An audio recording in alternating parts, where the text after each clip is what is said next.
Hey, good morning, everyone. I apologize for the extremely late start. I like to start 2.5 hours ago.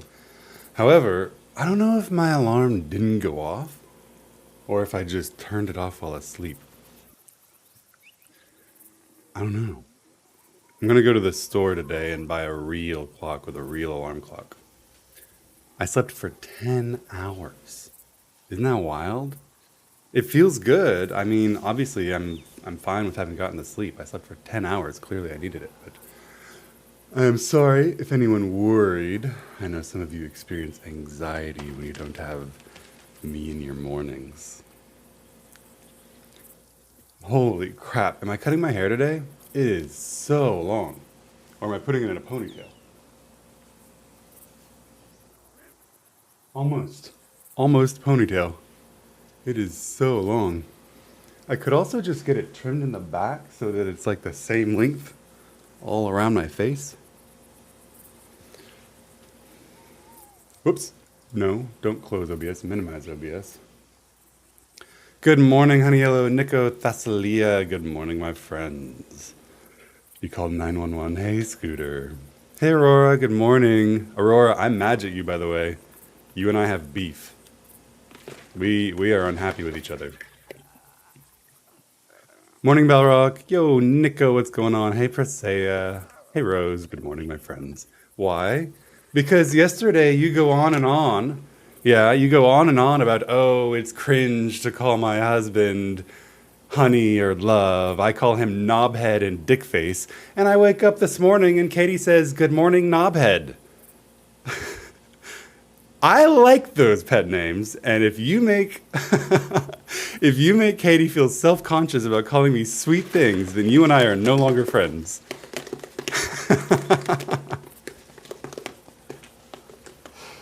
That is not okay.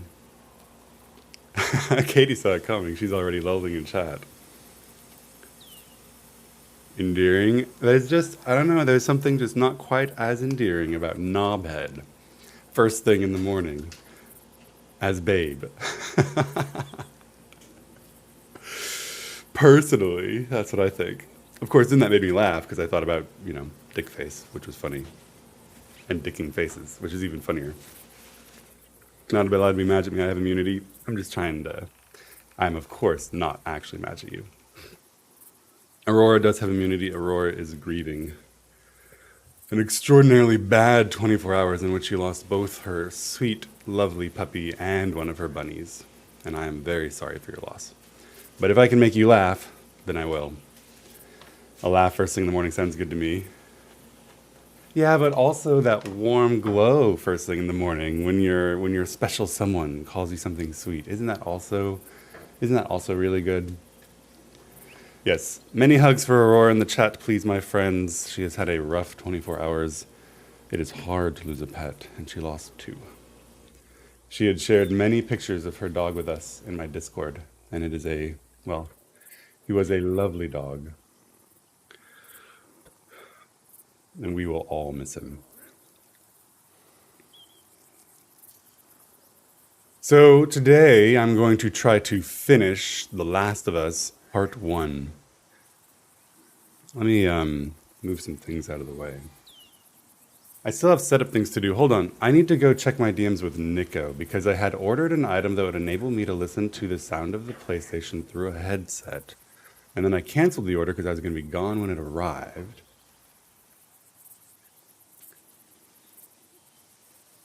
The Chat Link Pro audio adapter for PS5. That is what I want. $20. Buy now. Free delivery Saturday. We take those.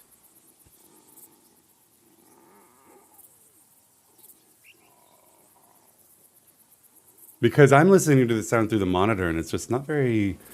I can't adjust the sound. It's kind of quiet. It's difficult to hear sometimes. I want the headset experience. So I'm getting a PS5 chat thingy, and then I'm going to run that through capture card to the PC so that you guys still hear the sound, but then I can also hear the sound in my headset. That's the plan. Because I'm going to be playing a lot of PS5 games upcoming. I want to play a lot of games. Man, this game is really, really good. I'm enjoying Last of Us, and it's getting me back in the. I want to play more of these console games. I went, my entire life not playing console games, and now I've got a huge backlog of them to play. We need to play Bloodborne, and maybe we'll play Dark Souls on the PS instead of the PC. All right, so that's ordered. Hey, Fatui, what's going on? So right now, in order to stream from the PS5, I use what's called a capture card. The PS5 goes to the capture card, to the monitor, to the PC, and it's like the PC is using the capture card to intercept the feed, including the sound, and it means I can't use a headset, because if I use a headset into the PS5, then the sound's going to it instead of to the monitor, and you guys don't get it. We need to get the chat link, because that way it splits the sound so that it goes both through the capture card and to my headset. It'll be way more immersive, absolutely. You're gonna make me cry, be fake mad again? I could never be mad at you, Aurora. You're too sweet. Aurora invited me to Christmas dinner with her and her husband because she was worried I'd be too alone on Christmas. That's very sweet. As it turned out, I wasn't alone on Christmas. I was snuggled up between two other very large men in the back seat, middle row of a large aircraft for 10 hours. I had a very close, comfortable, human contact-filled Christmas. I had a shitty day. PSU died while I was on stream. Oh man, I'm sorry for Tui. My PC is experiencing difficulty.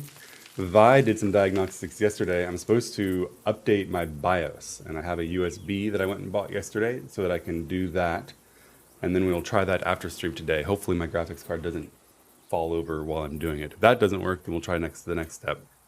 Vi is best. Vi is extraordinarily good. Apparently my BIOS, my motherboard has documented stability issues with newer games, and my BIOS is from 2019, and Vi cracked up when he saw that. He wants me to update it. It's 3 years old. And we'll see if that helps things. If not, we'll try something else. And if something else doesn't work, then I'm just going to say fuck it and buy a new PC. But I would like to wait to buy a new PC until I move. All right.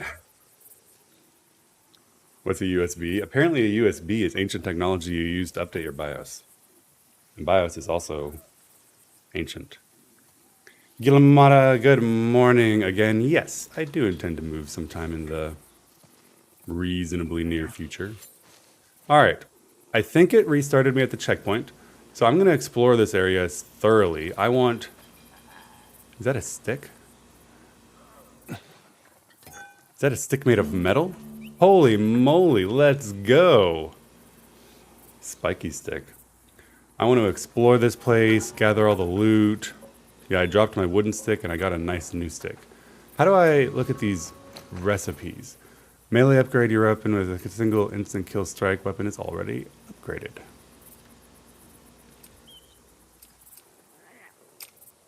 And I need stuff to craft. I can make Molotovs and I can make shivs. Nice.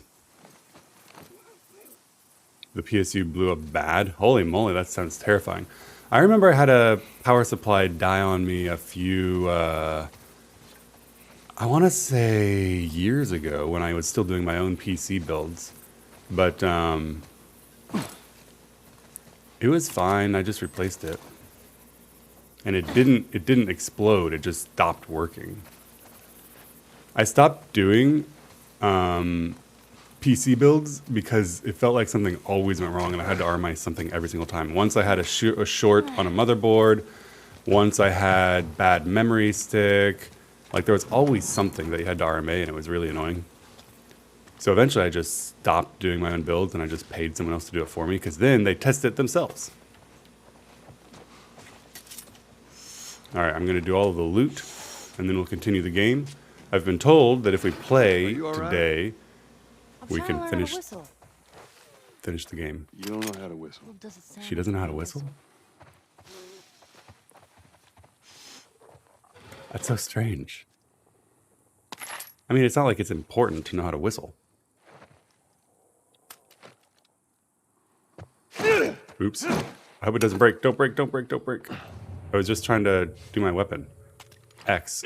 No! Swap weapon. I'm struggling with these controls. Is that how I do it? I think I like the handgun better because it's faster.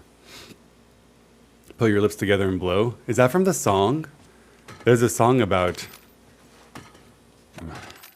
blowing whistles that is fairly transparently about blowjobs. And I think it said something like, put your lips together and blow.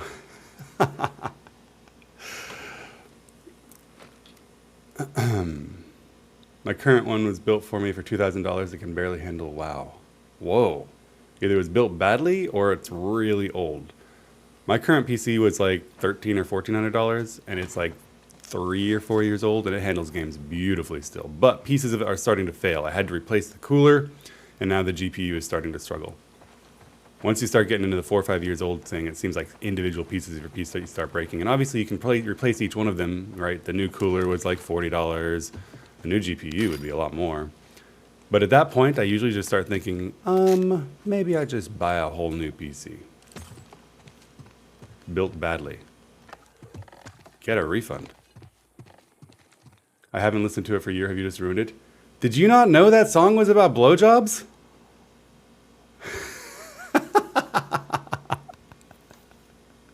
This can't just be my brain, right? That it is what it's out. Like, come on, right? I'm not making it up.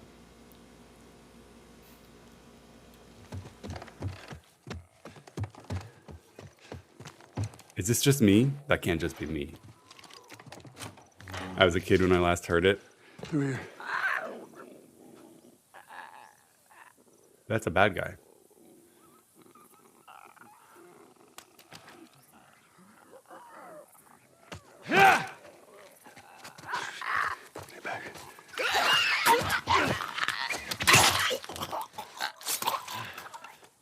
What song? Fuck it, let's listen to it. Did someone link it? Whistle by Florida. Yes, Whistle. I'm glad you like the game. I really like the game. It's very immersive. I'm not good at the combat because controllers are hard for me, but I'll get better at it. Very explory. The start was hard because it was just out of fucking nowhere. Like, it was out of nowhere. You know what I mean? The start was just... They teased the daughter being hurt a few times. The car accident. We're carrying her around. But then when the soldier is like... The soldier's like... But there's a little girl.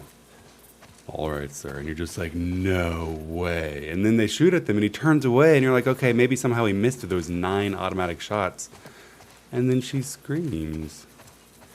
That sound when the little girl screams in pain. That was hard to hear. That was really hard to hear. That Flo Rida song is definitely about sucking dick. Of course it is about sucking dick. It's not even like hiding it. It's so transparent. The scream gives me mum bellyache. The scream traumatized me. I had to walk away from the PC for a minute. I cried a little bit.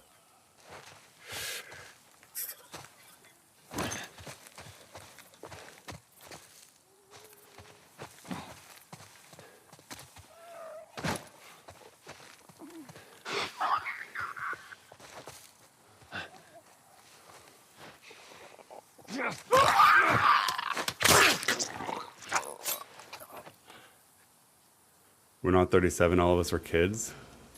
I don't remember. When did Flo Rida come out? Not the band. When did Whistle, the song, when did that come out? I thought you meant the song Nico linked and you ruined my life. Oh, I don't know what song Nico is thinking of. 2012. In 2012, I was, holy fuck, old as shit. I was 27. I was not a child in 2012. I was in the midst of, what was I doing in 2012? Was I representing banks? Or was I prosecuting child abusers? I don't know. That's like the blurry line in the middle.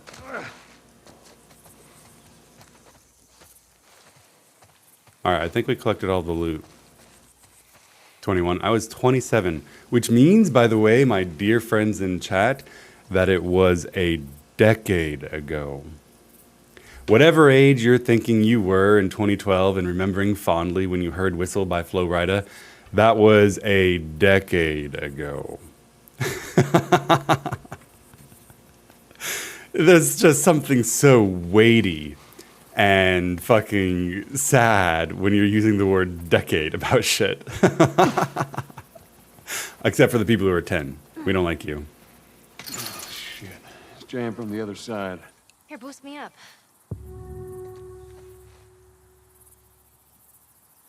No, that's not such a good idea. Well, I can't boost you up. How else are we gonna open it? All right. Give me your foot. I'm depressed now grabbing the Just whiskey. open Oh, it. man. Nothing else. Thank you to Sure Displate, thing. an Echo sponsor, who yesterday sent me a Christmas gift. Hold on. I wanna show you guys the Christmas gift that Displate sent me. That reminded me when you talked about whiskey. 1 second. Ta-da! Good job. Thank you.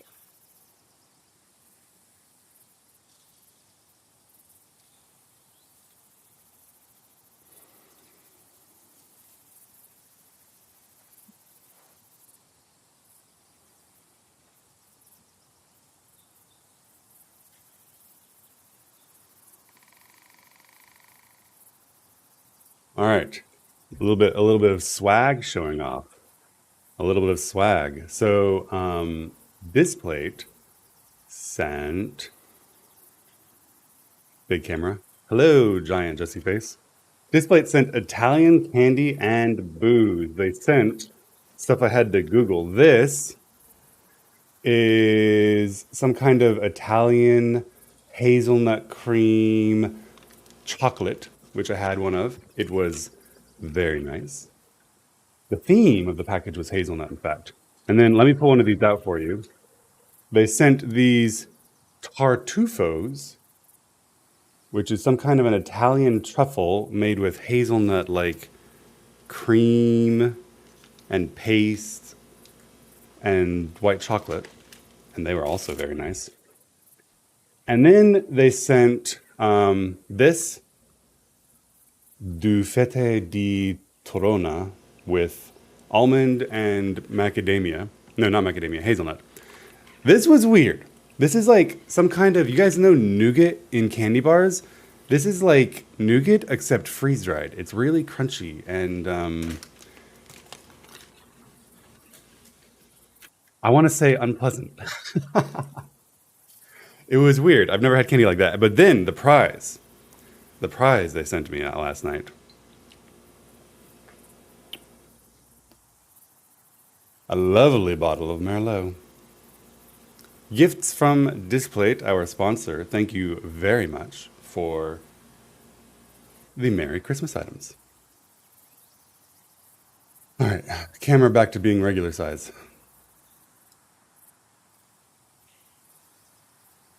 Truffles or bis? Truffles are really, really good. However, I've never experienced a truffle that was made of like hazelnut paste before. Truffles I've ever had before are like chocolate, where you have a layer of dark chocolate around a layer of gooey chocolate.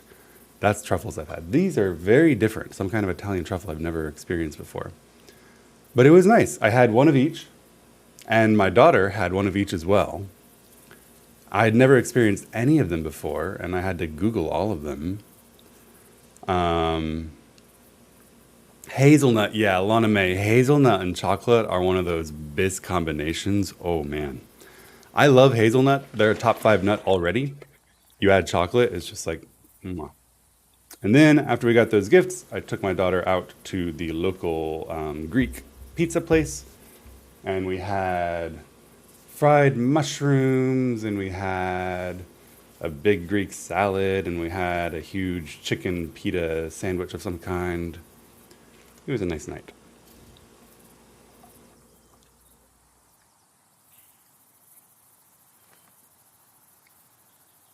All right, chat talking about top 5 nuts. I like nuts. Hazelnuts, cashews, pecans, macadamias, pistachios, top 5 nuts. Compiling the top 5 nuts in my head. I think those would be my top 5. Pistachios, hazelnuts, macadamias, cashews. Those are an easy top 4. Number 5 is a little bit more difficult. So let's say we get a car from this buddy of yours. Then what? Almonds. Well, Almonds are Go good. find Tommy. I like Said he's your brother? And more important, I like almonds. Firefly. I like all nuts. You know where Nuts to are take it. delicious. However, Okay. almonds aren't as good as It's other far ones for from me. here, which is why we need the car. Man, how much exploring am I supposed to do? This is a very... The world is opening up in this game. Almonds and walnuts. That's it for you? I like both almonds and walnuts. I would say walnuts are a little bit better than almonds for me. Almonds are super healthful, but while they're still good because I like all nuts, I would actually call them a low-tier nut. In the nut family, in which everything is excellent, the almond is low tier. What about Brazil nuts? Brazil nuts also kind of low tier. Hey, look. No. Brazil Yeah. nuts, like, I don't know, they have a squeaky Man, texture our sometimes, Brazil you know what I mean? cookies. A little bit of a squeaky I always thought texture they were super cute. that I don't like. What about coconut? Not Coconut always, though. is a nice Creepy. flavor, but a horrible nut. All right, man. Completely wrong texture. I like the flavor of coconut. If you can get the flavor of coconut without the texture of coconut, then it's fine. Coconut curries? Yes. Acorns and chestnut. After pigs eat them. Some people eat roasted chestnuts, but acorns? You know, I ate an acorn when I was younger because I was reading a book about squirrels and mice who were making stuff out of acorns. Redwall, right? Redwall, you guys remember the Redwall books?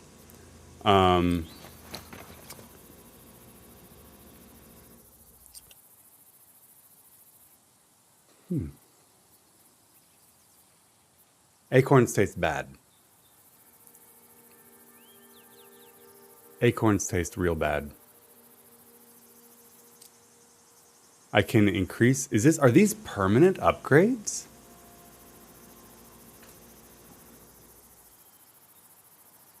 I smiled so wide when I saw your name change. She checked with me about the name change. She was like, "Is it weird? It's like taking your last name."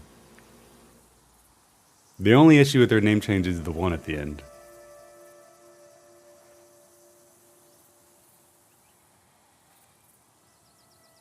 These are permanent upgrades from acquiring these pills. Listen mode sounds good. Wait, I can only have one of them. I regret everything. I should have taken healing speed or something instead. I should have saved them for maximum health. Your name is Gia the Bell. She's missing the. And this is a large area. Look at the gnomes. Hey, Louie.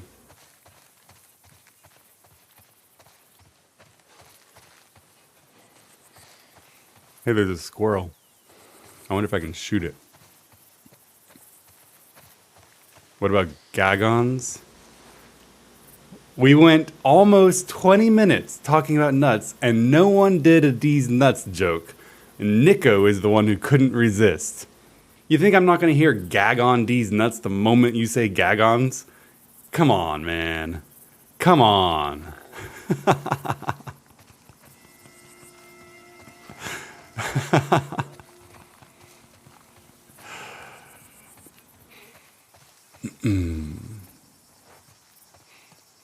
There were more you didn't see. Oh, okay. Yeah, I might have missed some of them.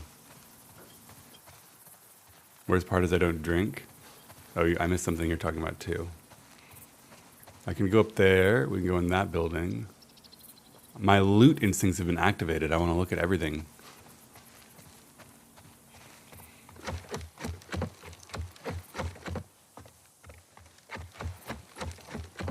Stuff. Is it bad if I refuse to drink alcohol? No. Whether you drink alcohol or not is as personal as whether you eat nuts or not. There's nothing good or bad about drinking with your friends. Do it if you enjoy alcohol and the experience of consuming with your friends. Don't if you don't. Nothing wrong with it at all.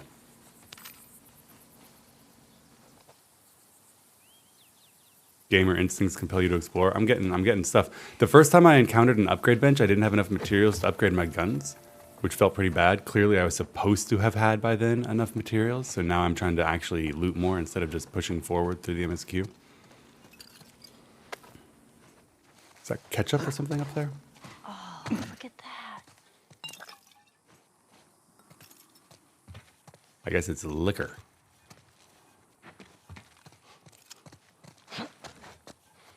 She wants to play video games? Would you play this before? No. But I had a friend that knew everything about this game. Apparently, there's this character called Angel Knives who'd... What was it? She'd punch a hole through your stomach before kicking your Me and head Ball are off. former chefs and we get a lot of free booze. I was never a big fan of these things. I used to get free booze fairly frequently when I was working on Wall Street because like the most common gift clients would send you for Christmas was champagne bottles. I was drowning in champagne. But you get a lot fewer gifts from clients when you're playing video games. You also get significantly fewer gifts from clients when you're prosecuting sex offenders. I don't know if you guys knew that. If you're looking for free holiday champagne, work for the banks, not the government.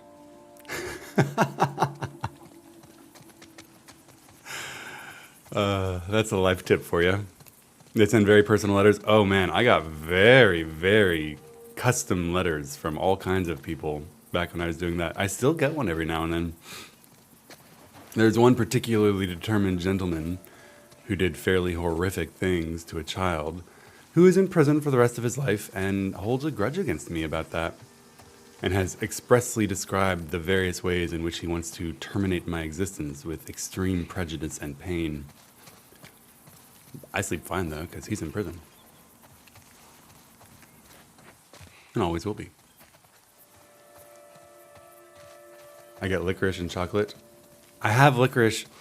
I still haven't eaten. I ate the licorice on stream that I ate on stream. I haven't had any more licorice since then. The jungle brawl was okay, right? That was pretty decent, but not so compelling that I'm like, I gotta have some licorice like right now. Mandatory evacuation. Man, I don't know how to open the safe. What do you think? Quarantine zone. See, some places got a heads up before the infection showed up. Most didn't. Is your home address protected? When I was a prosecutor, my home address was protected, but it's not anymore. You can get it out of a phone book. That ain't the hard part. But I would take it as a kindness if you didn't.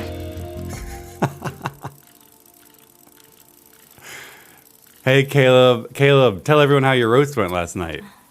Caleb had a nice night. He got his legs waxed and won a roast battle. He can try. Madge. Yeah. Hope the message is added a few more years. Sometimes misbehavior in prison, like sending death threats, can get you in more trouble. There's in movies they call it solitary, right? You're going to solitary. It's called something else these days, officially, administrative. And so if you have someone who's in prison for life and you can't really punish them by adding more prison time, you can put them in seclusion or solitary to punish them for behaviors. And the first time I got a death threat, like a year after I started working as a prosecutor, I took it really seriously. I was like, holy shit, this is a little bit frightening. And I reported it to my superior, and he reported it to the prison, and the person was put in administrative segregation. And then he sent me another one, because he was like, now I'm even more angry, because, you know, not only did you put me here for in prison, but you also put me in AdSeg. And I was like, all right, whatever. You get inured to it, you know what I mean? You get used to it.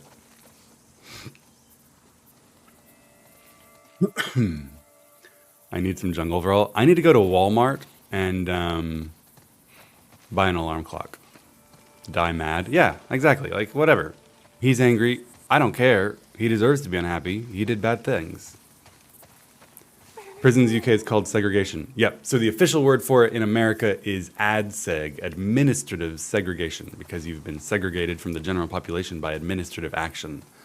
It does not require judicial action. The difference is in American law between... Jesus! Whoa, Nelly. There's someone with a shotgun back What there. the hell was that? That Would be one of Bill's traps. Nope, that was a trap. Hey, James, how you doing? Paranoid, maybe? That's putting it lightly. Am I walking toward the trap? What's the deal with this guy? Well, he helped us smuggle stuff into the cities. He knows how to find things. Well, let's hope we don't blow up trying to find him. Just watch your step, you'll be fine. Did you ever have any Alfred pleas in serious cases? I had a couple of Alfred pleas in non-serious cases. So, for example, it's something that professionals like to do. There was a case with an actual medical doctor who got drunk a lot, and on one of those occasions had a traffic accident wherein he hit a judge. You can't make these stories up, man. Imagine being so unlucky that the person you run into while you're drunk is a judge. And Alfred pled because he was worried that it would affect his medical license if he admitted guilt. An Alfred plea, okay, so there's technically two different kinds of things you can do when you're accused of something in court. You can plead guilty or not guilty. Guilty is you say, I did the things I accused of. You have to describe in detail the factual basis of what you did and agree that you did those things. That's a guilty plea. Not guilty is, of course, I didn't do it. I didn't do nothing. An Alfred plea is a specific kind of non-guilt admission of criminal liability. You say, I am not admitting that I did those things. However, I agree that the government can prove I did and am willing to subject myself to the jurisdiction of the court and the punishment it imposes as a result. That's an Alfred plea. It is discouraged. We don't like them. They're bad. But you sometimes let people do them if they're in a particular kind of situation, like, for example, a medical doctor who you kind of think deserves to continue practicing medicine. You don't want to deprive the community of a doctor. You don't want to deal with the AMA saying they can't be a doctor because they have admitted in court to doing something unethical, so you do an Alfred plea. Are you allowed to tell these stories? Of course I am. I can tell all kinds of stories as long as I don't, tell you confidential information. The fact that there was a doctor who hit a judge is not confidential. That's the news. Did you and your buddies clear DSR blind? We did indeed. We cleared it completely blind. There were a couple of people on the team who weren't blind, but they just didn't talk. Came up with a great tattoo for you. I want a tattoo. Are you back doing your old job? No, I am a streamer and a gamer. I have resigned my law license. It is actually illegal for me to provide legal advice. Tattooed jury nullification on your arm? That is not a great tattoo. That's a terrible tattoo.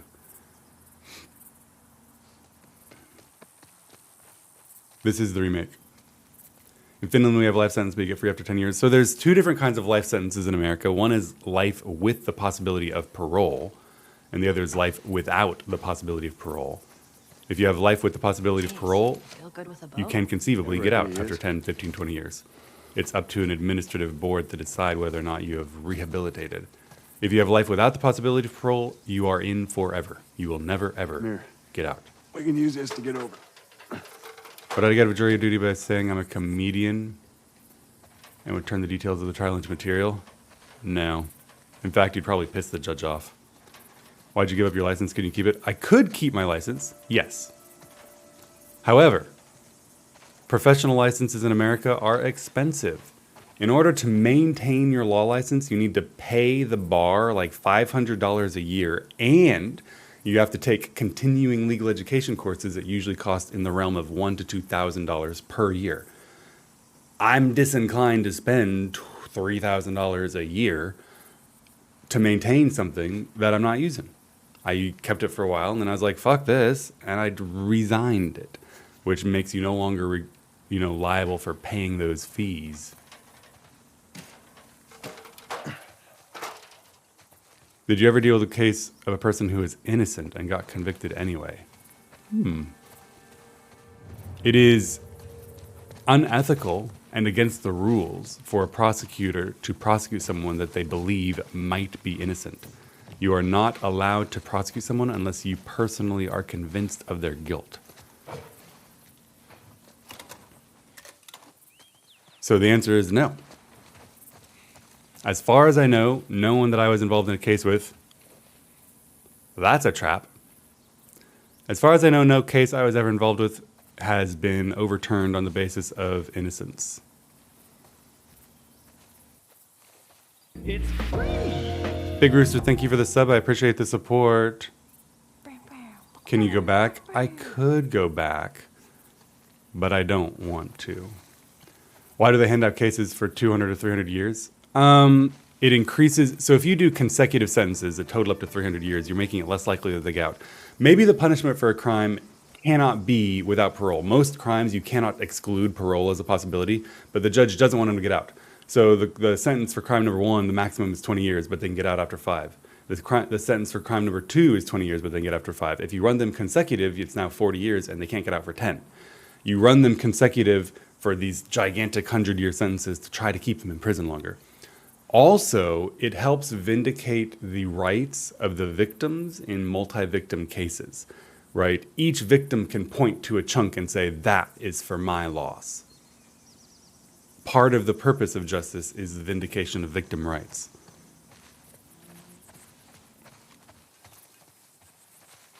You need a license to represent someone? Yes. You cannot provide legal advice without a law license. It is the unauthorized practice of law. Hey, Concerned, what's going on, my friend? What's the U.S. equivalent of magistrate?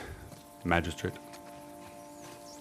A magistrate in America or a lower level judge is usually one that's doing like arrest warrants, search warrants, stuff like that. It's like a lower level judge. It depends on the state, though. I'm full. Can I do some crafting?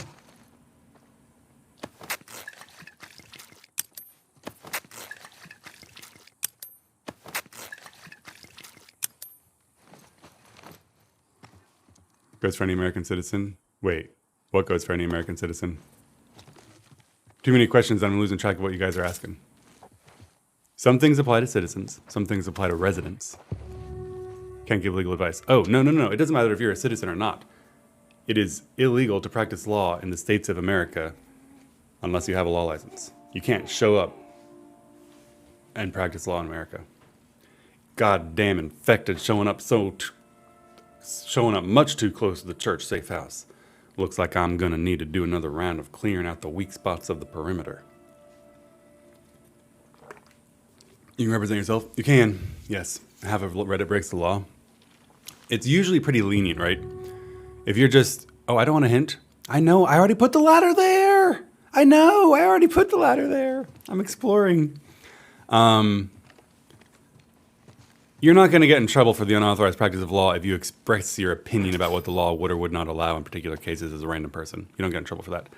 You might get in trouble if you're a lawyer or have a law degree and no longer a lawyer and you do that kind of stuff. They're a little bit more stringent. Hey, Vi, good morning.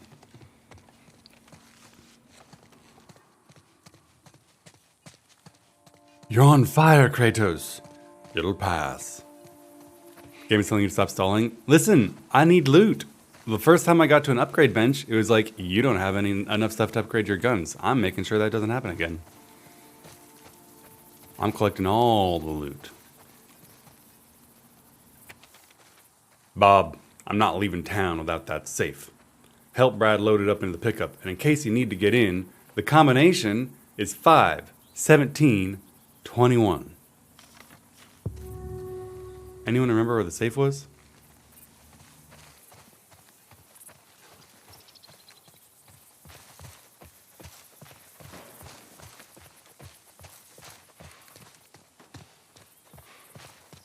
I can open a safe. Persea, you are so sweet.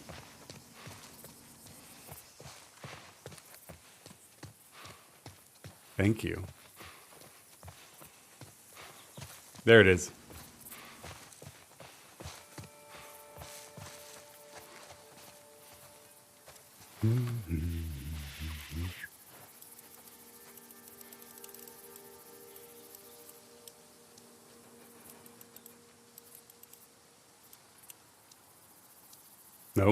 No. I wanted to put in another button.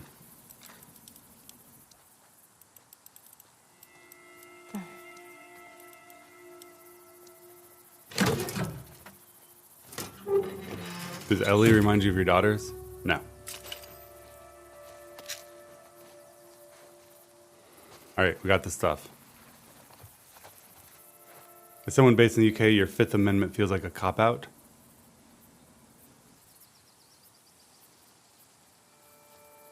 The Fifth was? Why does the Fifth Amendment feel like a cop-out?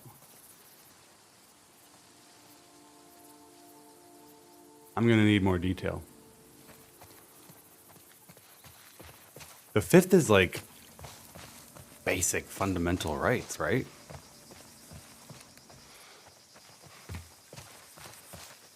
Maybe you mean the Fourth? Like maybe you mean a lot of people have a problem with the Fourth Amendment, particularly the Supreme Court's interpretation of it that allows the exclusion of evidence that is improperly collected. People don't like that. In fact, I don't like that, right? You find absolute, definite, 100% guaranteed proof that someone's guilty, but because you collected it poorly, they exclude the evidence and the guy walks. Nobody likes that. That's bad. But the Fifth is just like, you know, you can't be forced to testify against yourself. You have the right to a lawyer. What's the Fifth Amendment? The classic thing that everyone knows about the Fifth Amendment is I plead the Fifth, because the Fifth Amendment gives you the right to not testify against yourself, not incriminate yourself, and not be punished for exercising your right to remain silent. The Fourth Amendment says you need a search warrant. And then the Supreme Court said if you don't get one, then you can't use the evidence.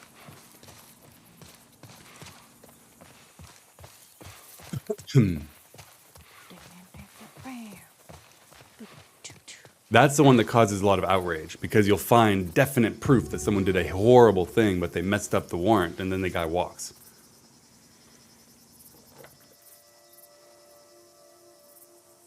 The exclusionary rule is somewhat controversial.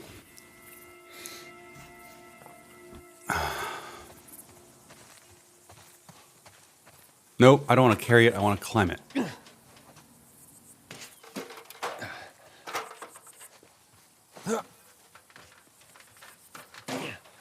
Are they going to give me... Okay, now the hint goes away now that I finally crawled up this.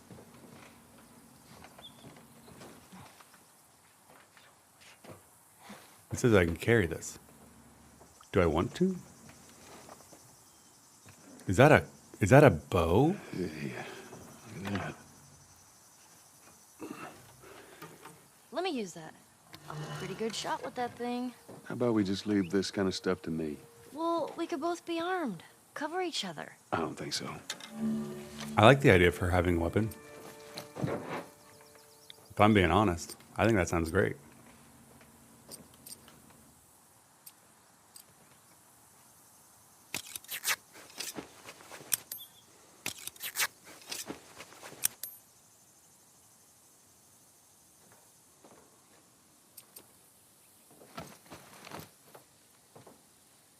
What if I break into a house and see kidnapped children, but I don't get a search warrant? If you break into a house and you see kidnapped children, then most likely the kidnapper is going to shoot you. If you're not the police and you have no role in the government and they didn't induce you to do it, then you are indeed not required to have a search warrant, and you can testify about the things that you saw in court. If you are a police officer and you break into a house without a search warrant or a good reason to have done so, and you see kidnapped children, then you can save the children, but you will not be able to testify about what you saw in there.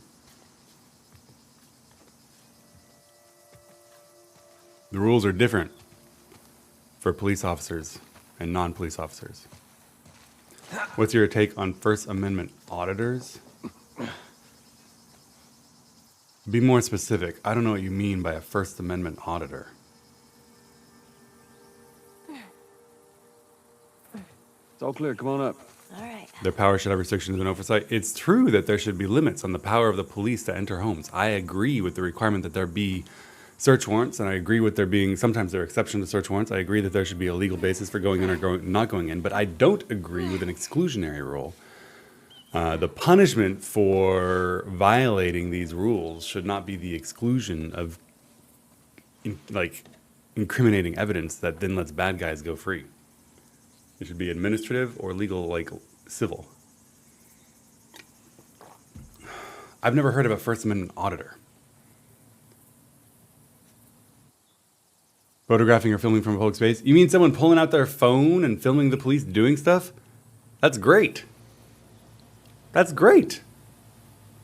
Any police officer that can't handle the fact that they're being filmed doing stuff shouldn't be doing stuff. There are too many police officers who are willing to do really bad stuff from their position of power.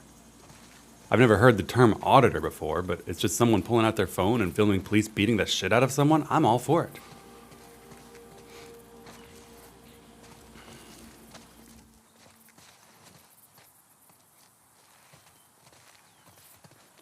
So they want me to get the board.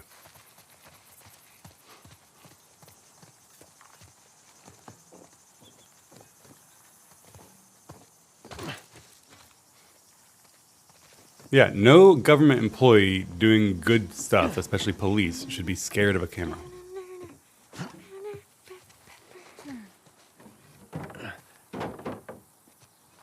And if they are, I don't want them being police.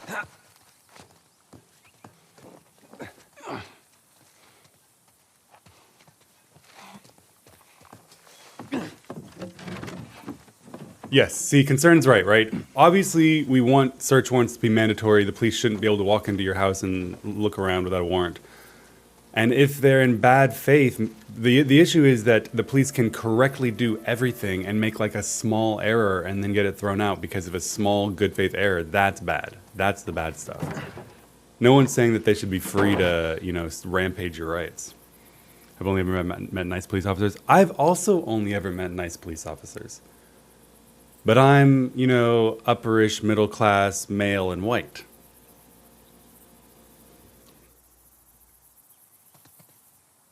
My uncle was a police officer. Why am I not walking forward? Why am I pulling out my bow? Does he hear something I don't hear?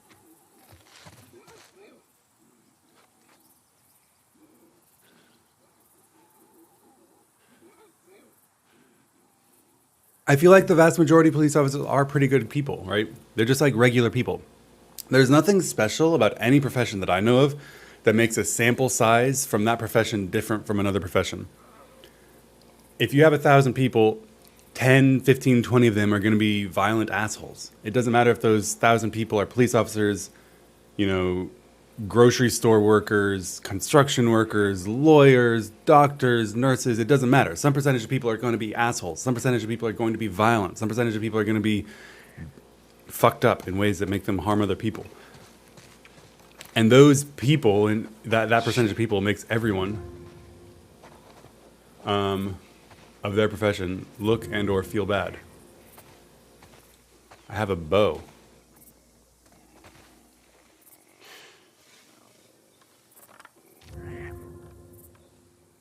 Release to shoot. Does he get tired? Holy shit, he gets super tired.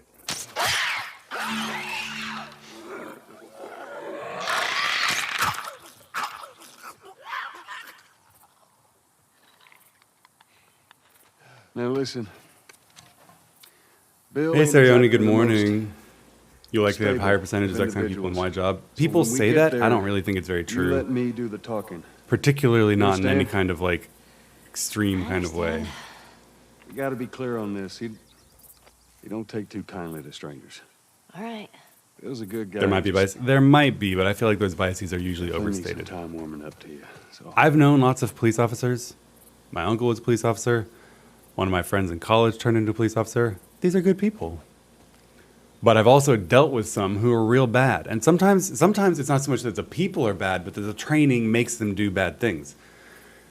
Police officers sometimes are trained that the goal is to get the conviction, right? And so they'll do some sketchy fucking shit to try to get the conviction. I dealt with a case once where a police officer wrote in his report that the suspect was lying. Why? Because lying makes it less likely that they're credible and more likely that they're guilty, even if they lie about something unrelated. What was his proof that they were lying? His proof that they were lying was that the suspect told the officer that his name was Aaron.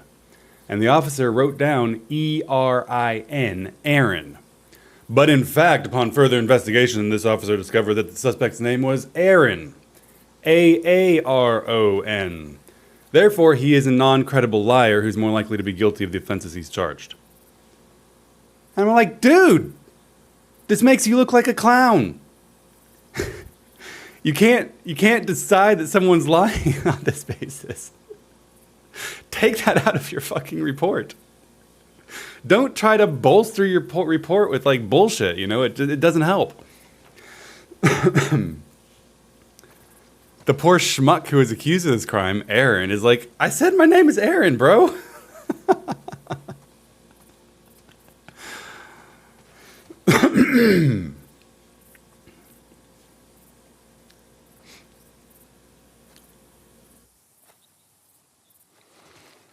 All right. Hey, Artem, what's going on?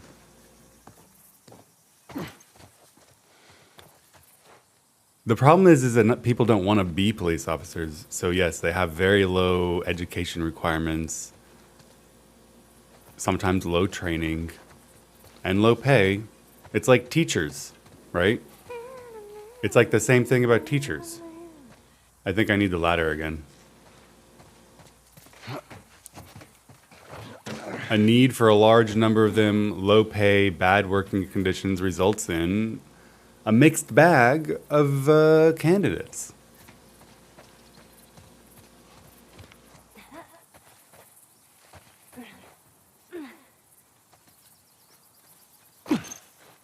Teacher doesn't randomly shoot you. I can see you didn't go to school in Missouri.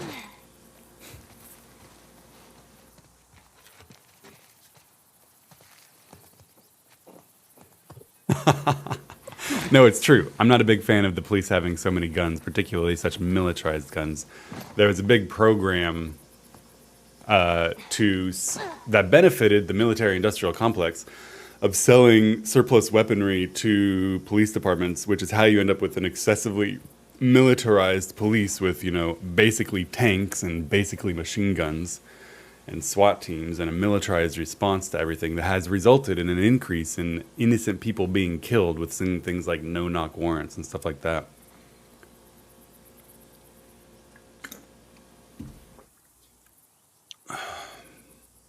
What's the best way to deal with these traps? See that wire? Stay underneath it, okay? Just keep your head low and you'll be fine. All right, we go under it. Would you encourage or discourage your daughters from becoming lawyers? Neither. I would answer their questions about what the practice of law entailed for me and my experience. I'd expose them to other people's experiences and let them make their own decisions. I don't care what they do with their lives. If they have fun with it, that's fine. If they have fun with it for a while and then stop, that's fine too. Do whatever the fuck you want. I would not encourage or discourage my children from most occupations. Shit, you're gonna go in there? I want to see what we can find. You're gonna No, find my body when I die want from a heart gun. attack. Don't worry. I got this.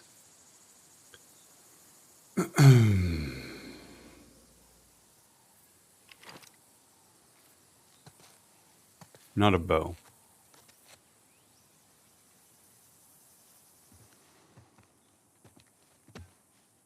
What would you discourage them from in terms of jobs? I have a hard time thinking of any job I would discourage them from. Maybe you guys can come up with the worst jobs imaginable and ask me if I would discourage them from doing it. If my girls want to explore a career in X, it's not my role to discourage them. I would support them. Stripper, there's nothing wrong with the sublime art of burlesque entertainment.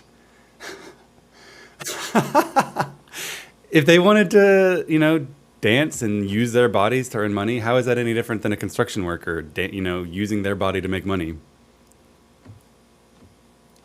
Sometimes it pays well. I would talk to them about concerns, you know, a high potential risk of sexual assault, being touched in ways you don't want, job instability, job insecurity. There would be things I would, no matter what job they talked to me about, if they sought my advice, I would go over the good and the bad. But I wouldn't discourage them. I wouldn't be like, I wouldn't love you no more if you took off your clothes in front of people. Come on. It's 2023 almost.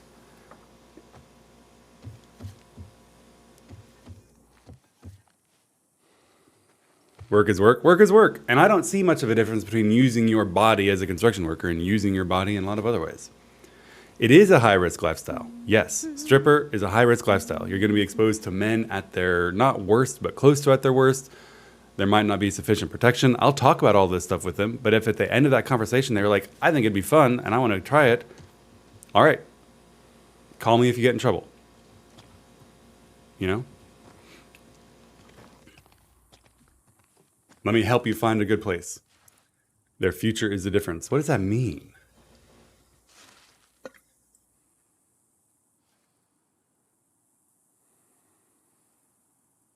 What does that mean? Your daughters can do better? Better than the something they want to do? Who is it for us? Who is it for us to judge? You know, if someone decides to engage in something knowing that it's risky, but they want to do it anyway, then that's not my place to say no to. You know what else is high risk? Jumping out of airplanes, climbing mountains, getting in your car every day to go to work. But we as a society make the judgment that it is worth thousands of people dying every year for the increased wealth that comes from having cars, or from the increased adrenaline rush and enjoyment people get from climbing mountains. If they would gain, satisfaction with their life from dancing and, whatever, it's not for me to say, no, don't do that. It would be for me to say, let's see if we can't find you a classy place to do it, where you're going to be more protected. They have nice security. Here's my phone. Call me if you're in trouble. There's no you can do better. Your life would be better if you were a lawyer.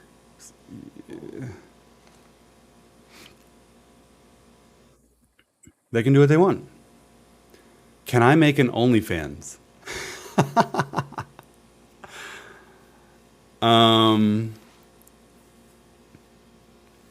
Yes.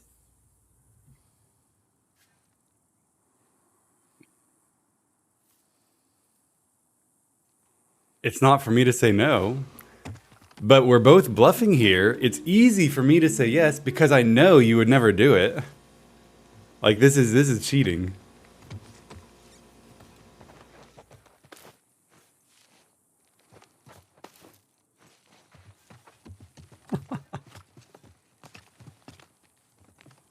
The doors you close in your future are many important. Nah, that's made up.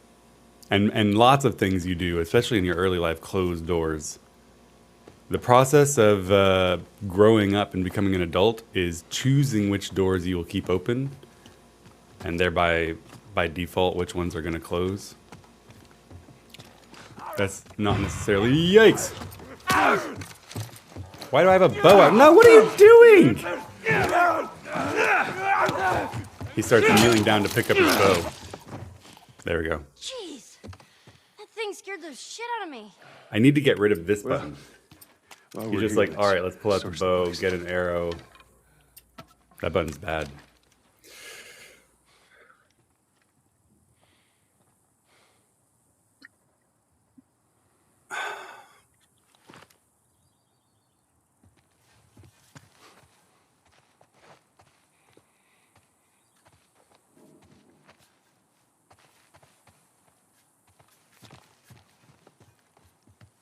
I would never advocate that my child do something or not do another thing because of the fact that, Rachel. sometime 10, 15 years in the future, other people might judge her for it or something. We could talk about it, and then she could decide on her own whether she cared or valued that. I don't think that... if she, the goal of life is to be happy. The goal of life isn't to have created a certain amount of economic surplus for your fellow citizens. The goal of life is to be happy. And if she's telling me, hey, I would be really happy if I could dance for a living in a nice club, stripping, okay, let's talk about the risks. Let's talk about the dangers. And then make your own decision. Not my job. Not my role to tell you no. Not my role to be discouraging. Not my role to... doomsay about the things it's going to do to you in the future. Talk about the risks, talk about the benefits, and I'm always here to help no matter what.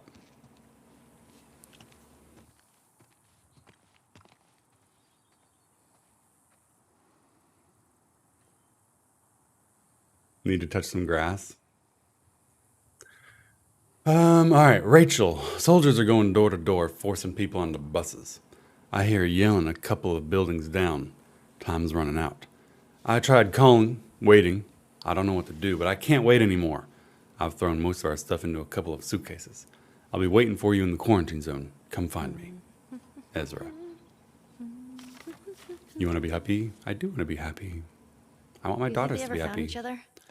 My job as a parent Well, I'd like to think they is to give my daughters the tools necessary to ensure their own safety and happiness. And, to the extent possible, remain available to help them maintain their safety and happiness. My job is not to protect them from the world or to protect them from things that I think, would be good or bad decisions for me. It is to make them well-rounded, capable individuals who are able to make their own good decisions for their own benefit.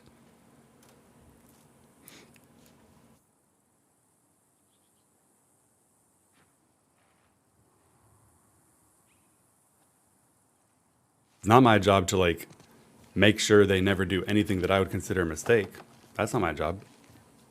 I think that would become somewhat bad parenting. I don't want them to be extensions of me or a repeat of me. How old are they? 15 and 10. And that role changes over time. When your kid is 2, your job is to protect them. Let them play. As they age, your job is to let them grow into an adult and let them make their own decisions and their own mistakes and be there as a support person and an advice giver and not a decision maker. It's your life. I would have been very resentful if someone was like, you can't do X because it'll make your future worse. That's my call, not yours. Fuck you. Get the hell out of here. A lot of people would have told me that it was a huge mistake for me to quit my job making $250,000 a year as a Wall Street lawyer and become a prosecutor making 20% as much. Many people would have said, that's a huge mistake. You're closing a lot of doors. You're making a massive error that's going to restrict your life options. Fuck them. Because what I cared about was whether I was having fun and enjoying my life and getting satisfaction from it. And a lot of people would say it was a huge mistake when I quit that job to play video games full time in Old Deer, and I wasn't even streaming, and I had no income for a couple of years.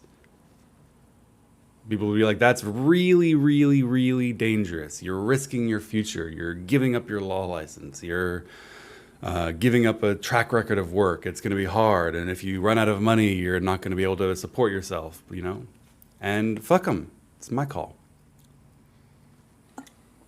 There are things they want to do but will later regret. No. See, that's the difference between you and me. There are things that they're going to want to do that I think I would regret or that I worry they might regret, but there aren't things that they want to do that I know they will regret. That's their decision. Maybe they wouldn't.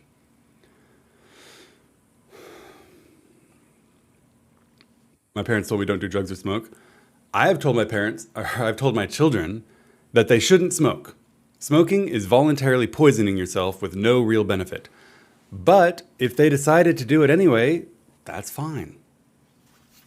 That's their decision. I'm not going to forbid it. I'm going to say you shouldn't smoke. Smoking's really bad. But I'm not going to say, you're forbidden to smoke. Don't do it. They're getting old enough that it's their decision. Think your daughters are proud of the choices you've made? The meme that Artem and Concerned are laughing about in chat right now is that a few years ago when Ainslin was streaming with me, someone asked, how do you feel about your dad stopping being a Wall Street lawyer and starting being a streamer? And her answer was, we go on fewer vacations.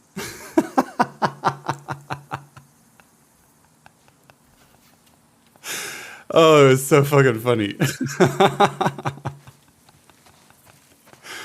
My daughter though is very opinionated, very bright, and very spicy with her takes sometimes. Shit, look at that.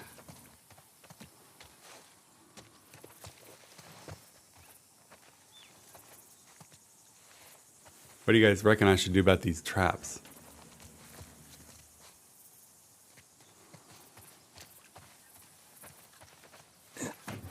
Obviously, there are things in the world that are super, super harmful, right?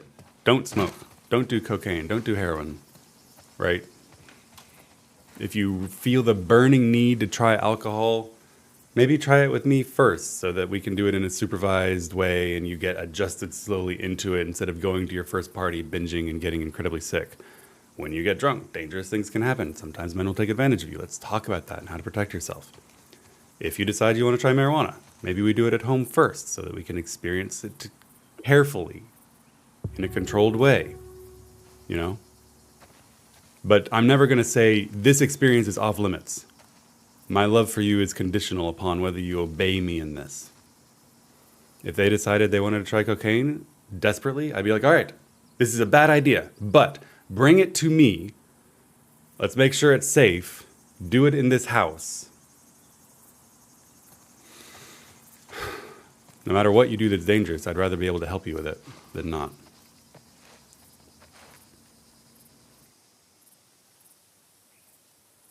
If kids G through anything like G saying you cannot be a stripper, we'll have them shopping for poles that very day. Yep. True. What about turning to crime? The funny thing is that all of this is such a crazy hypothetical. My daughters are really like unbelievably sweet, thoughtful, straight arrows that none of this even really matters. It's free. Yo, Volkrag, thank you so much for the sub. I appreciate the support. It's better to be open and mature about it. Yes. Yes. Much better to be open and mature about it. Much better to be accepting about it.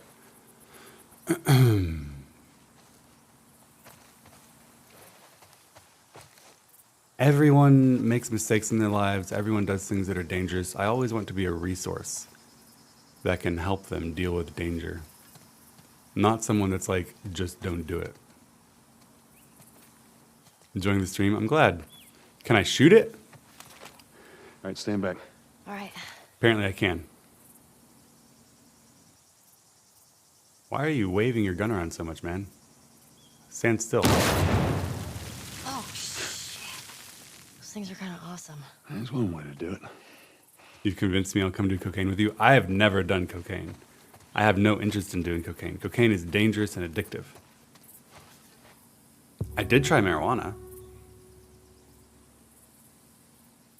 I didn't like it. Yes. All right, watch your step.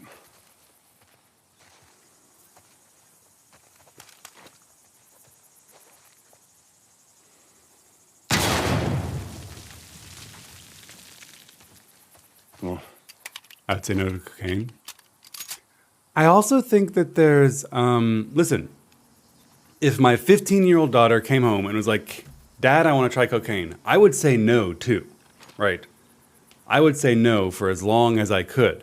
But if she was like, yo, I bought some, I'm going to try it, no matter what you do, it'll either be here or somewhere else, then I'd be like, all right, fine, here, right?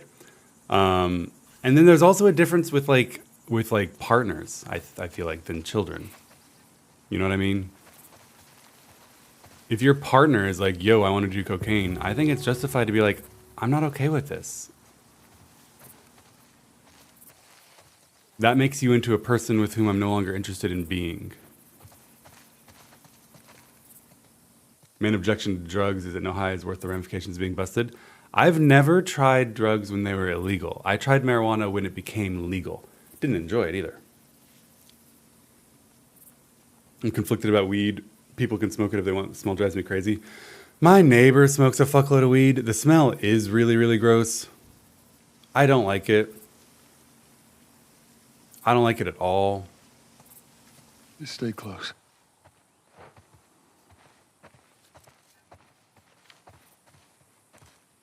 Ellie, come on.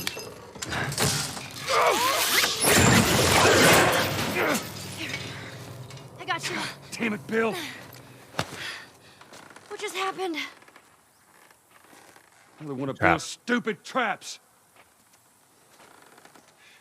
Yeah, I've only ever tried marijuana once, That and I Fraser hated looks it. like that's a counterweight. My experience with marijuana was I bought a joint and an edible, and I ate the edible and smoked the joint, and then it started making me like laugh and feel really, really happy. On it! Right? I felt really happy.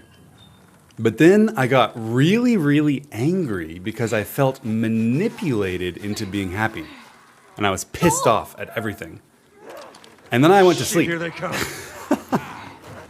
And that was the last time I smoked marijuana. Oh, I'm supposed to be playing the game, and instead I'm being eaten. Jesus. I think nicotine should be illegal. I don't think nicotine should be illegal. I don't think marijuana should be illegal. I don't think cocaine should be illegal. I don't think that heroin should be illegal. If people want to... Can I shoot you? Just tend to the rope. Ellie, how's it looking? I'm going as fast as I can.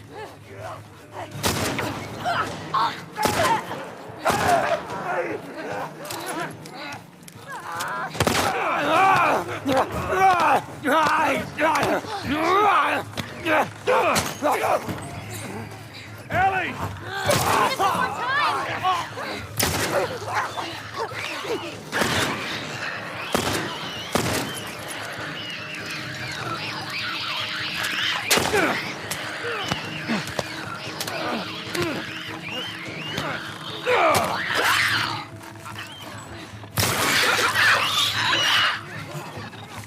Anytime, Ellie. Hold on.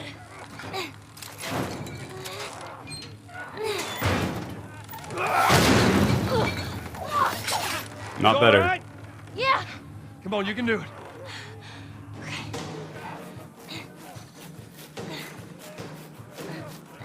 God damn it.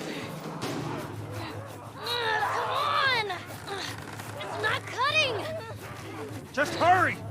Hell off, or you son of a bitch!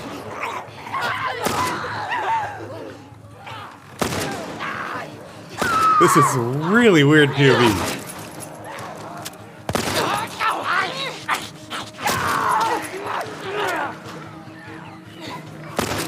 Ellie, they're getting close. Hey! Hey, over here!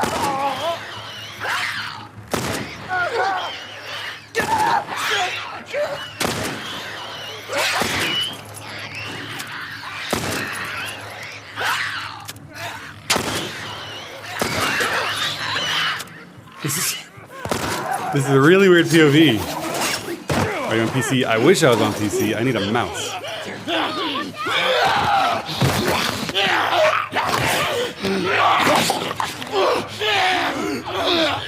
Oh, he's slobbering on me. Oh, shit. Get off your ass on your feet.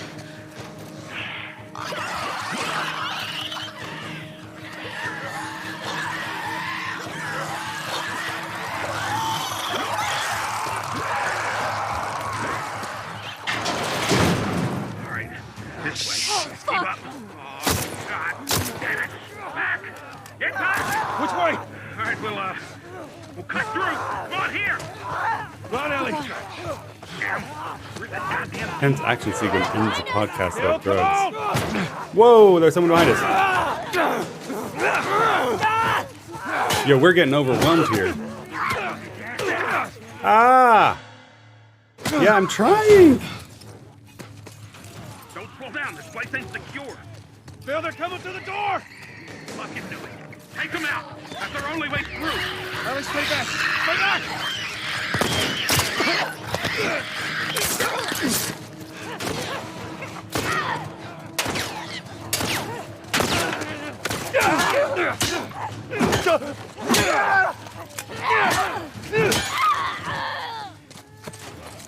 All right, come on, we're almost there. Follow me.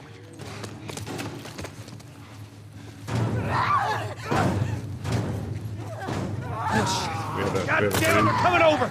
Come on! They're getting through! Keep going this way, through the truck! All right.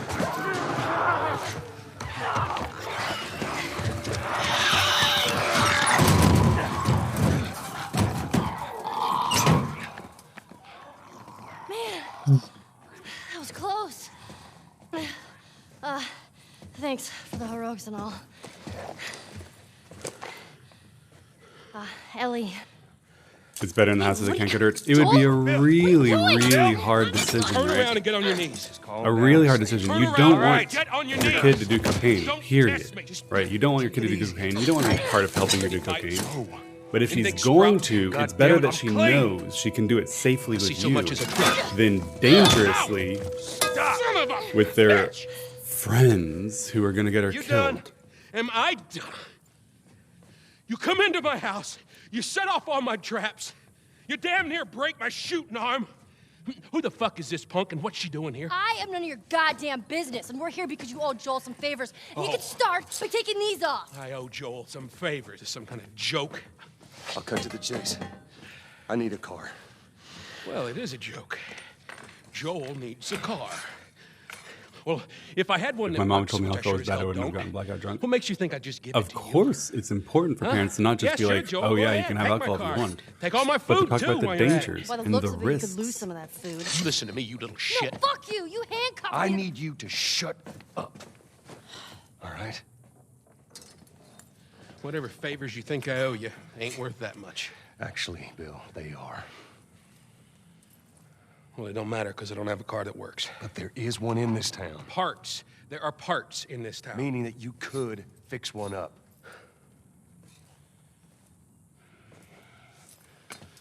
All right. If I'm gonna do this, there's some gear I'm gonna need. All right. It's on the other side of town. Now you help me go gather it, and maybe I can put something together that runs. But after this, I owe you nothing. That's fine. A couple days from now, we'll probably be dead anyway. Good. Follow me. Good? Goddamn town's booby trapped. Best stay right on my ass. Can't miss it. Knock it off. Man, that was an intense Right. action sequence. Whatever supplies you may want or need, I suggest you grab them. All right, thank you. Ellie, take a look around, see if there's anything we can use. Alrighty. We can use a lot of stuff here.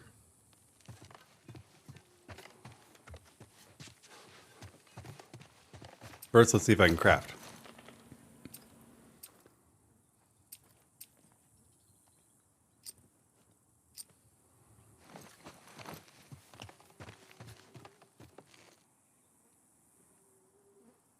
My parents bought me alcohol at 15 because they knew I'd get it anyway somehow. I've always talked openly and honestly to my children about drugs and alcohol, their harmful effects to your health, their risks to your life, their risks to your safety in other ways, the ways in which people will manipulate you with or without them. And then made it clear that this is always a safe place and I will always be a safe haven if they're super curious about the effects that these things have on you. People are curious and want to experiment, right? There are classic musicians and artists and poets who swear by these substances. So if you want to get drunk, tell me, let's do it safely at home your first time instead of at a party with a bunch of teenage boys and bad shit.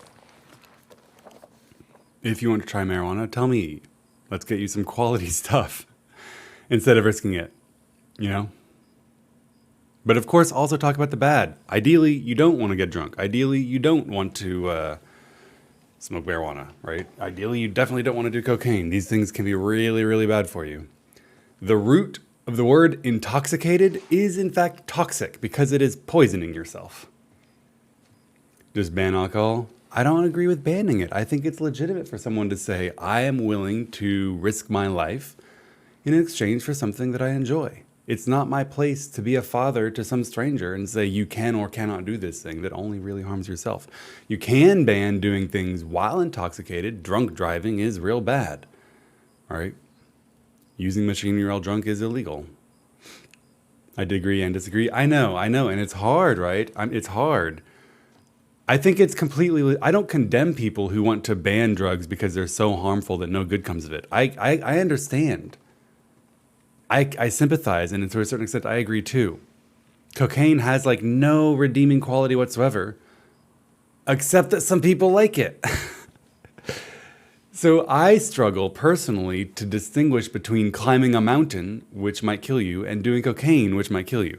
Now, doing cocaine gets you addicted, and sometimes it means that you need more cocaine, and that means that you start turning to crime, and now you're committing offenses, and that's bad, and you should be prosecuted for those crimes. But fundamentally, I just don't think it's my place to say you shouldn't do this thing that only hurts you, even if the consequences later can cause you to start committing other offenses that hurt others. Prosecute the offenses that hurt others, leave people free to do what they want. But if you disagree with me, I think that's completely also valid, right? I think you can be very consistent internally and say, no, this substance is so dangerous that there is no redeeming quality and we should prohibit it. I think that the practical world shows that my way is more realistic. We have been fighting a war on drugs for 50 years in America that has been catastrophic not only for our economy, our society, our culture, and the lives of our people who are in prison, but also for the economy, culture, and society of these countries whose economy is based primarily on providing illicit and illegal drugs. In my opinion, the world would be made better if we got rid of these laws prohibiting it, made it above board, taxed and regulated it. I think fewer people would die. I think cartels would stop being in control of countries. I think that it would be a positive thing for the world. I don't think more people would do cocaine if it were legal. I just think it'd be safer for the people who are going to do cocaine, whether it's legal or not. If you disagree, that's valid. These are dangerous substances with huge negative consequences up and down our entire society. I could be wrong.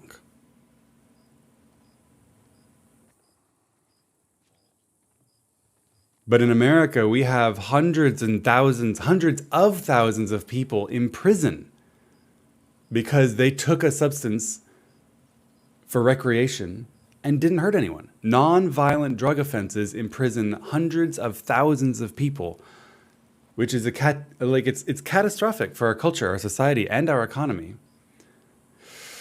I don't know.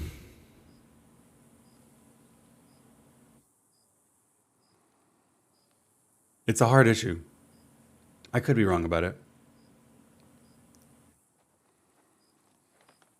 It's legitimate to disagree with me about it. We know banning alcohol doesn't work. We know banning cocaine doesn't work, right? Prohibition didn't work. People still got drunk. The war on drugs hasn't worked. People still get high. But instead, they're buying their cocaine from extremely dangerous people. If you make a substance illegal, you don't stop people from getting it. You mean that you're only getting it from people who have already demonstrated that they're willing to break the law in exchange for the money they can obtain doing it, which means that you increase the likelihood and risk of murder, kidnapping, coercion, and death.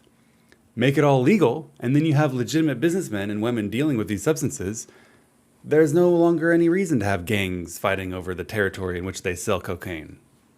It's legal. I don't have to deal with you scary people. I can go buy it at the store.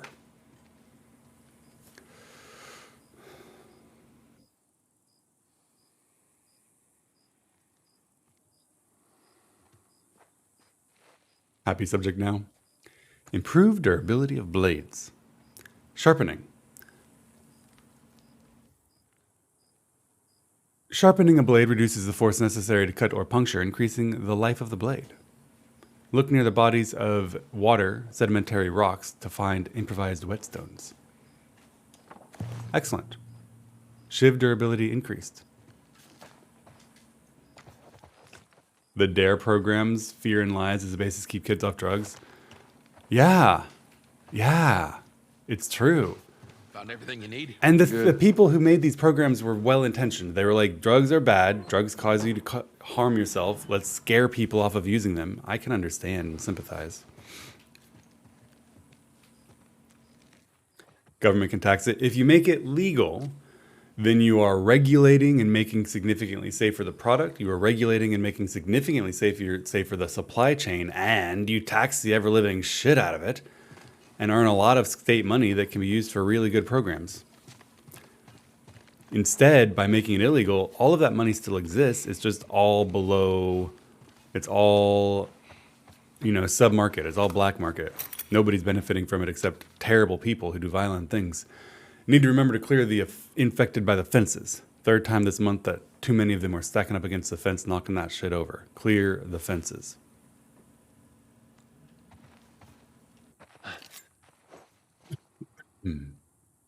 Prostitution is taxed here. Man, we just keep bringing up all of the hard subjects. I could be wrong about drugs, and it is legitimate to disagree with me. prostitution's even harder. Because on the one hand, I'm like, it's your body, and there's nothing more ethically or morally shameful about using your body to sell sex to someone than using your body to play an instrument or using your body to build houses. I don't really see an ethical or moral distinction between these things.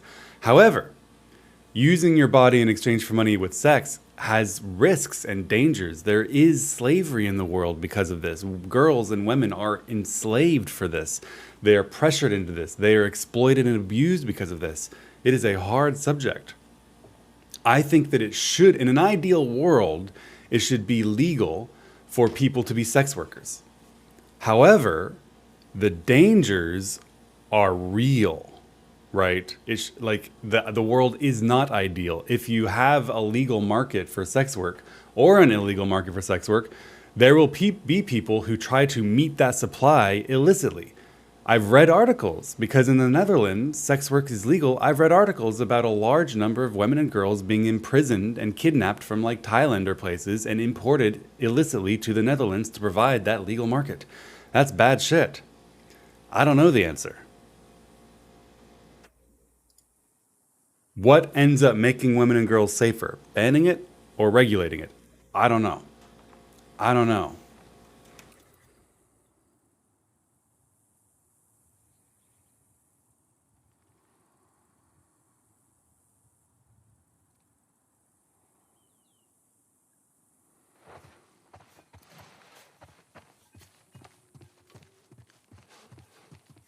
It's just rough.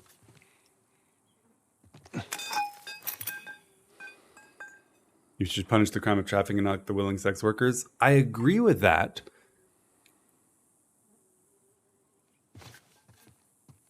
But it's more complicated than that.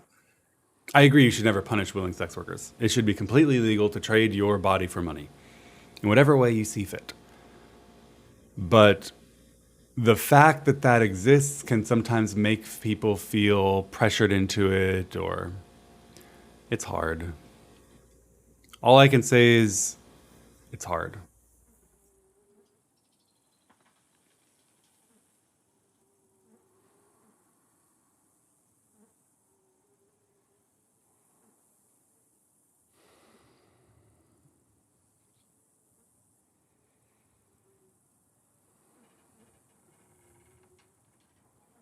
In America, prostitution is almost universally illegal, but it's also everywhere.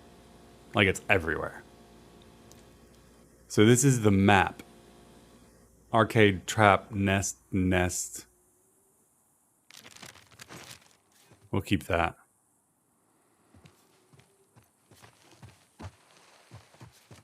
People who work in mines are selling their bodies. Right. I started this conversation by saying that in terms of ethics, morality, and self-harm, I see no difference between sex work, construction work, musical instruments. It's all the same. You're trading physical body work for money. Ethically and morally, it's the same. I don't judge someone for sex work. It's no more or less virtuous than what I do.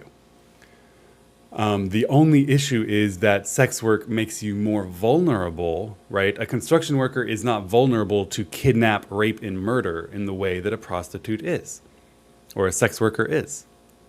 And that makes things more complicated in reality.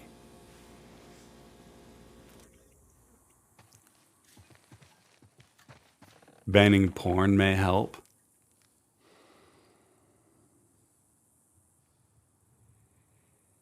I don't think I agree. That's like saying movies should be banned, right? Or that video games should be banned. Now, porn also involves victimized people, right? People who are kidnapped, pressured, and enslaved into creating content. And of course, that should be illegal and it's bad. But there's no difference to me between sex work where you're selling your body to a dude for money versus selling your body to a dude filming it for money. There are arguments against porn. There are arguments against porn, but the argument that I saw in chat was you can't tell the difference between what's real and what's fake, and therefore you do what you see on porn to a woman, and therefore that's really bad. That's like saying the same thing about video games and movies, which I think is wrong. I don't think that's true. Porn scares me a bit. Man, we just keep hitting the greatest hits of topics. I don't have a lot of well thought out opinions about porn in general. Don't leave the door open. Porn is not the cause of rape and sexual abuse. Correct. No, it is definitely not. Porn is not causing rape and sexual abuse. Just stay with me.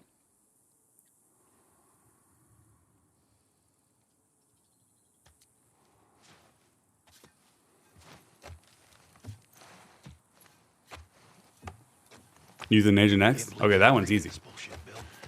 People should have the right to do whatever they want with their lives. And that includes ending them if they want. Nothing in there that I need. Ew, cockroaches. Thanks.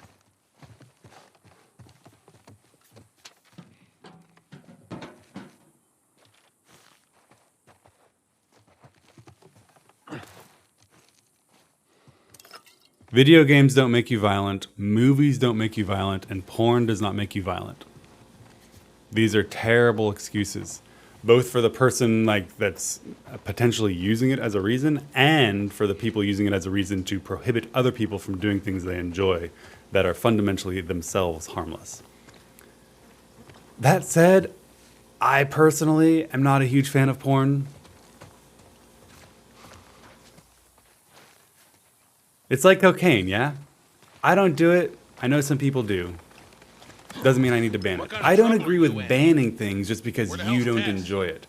There are billions of people on the planet. All are different. All enjoy different things. And not all of them are illegitimate just because we don't share them. Haha, fuck you too. Let's look at how women are treated in countries where porn is illegal.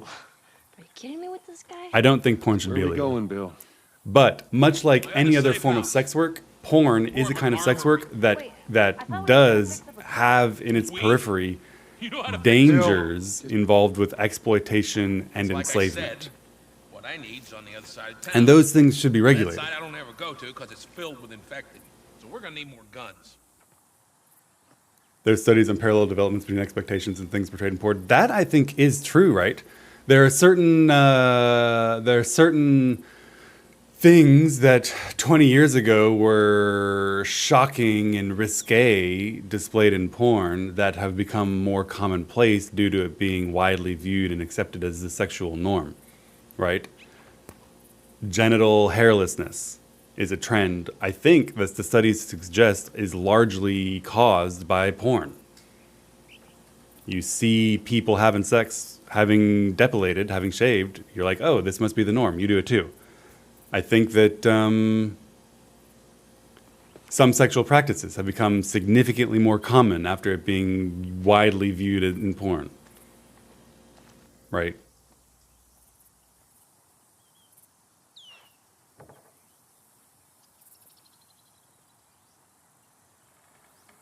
Anal may be a good example. Although people have always enjoyed that.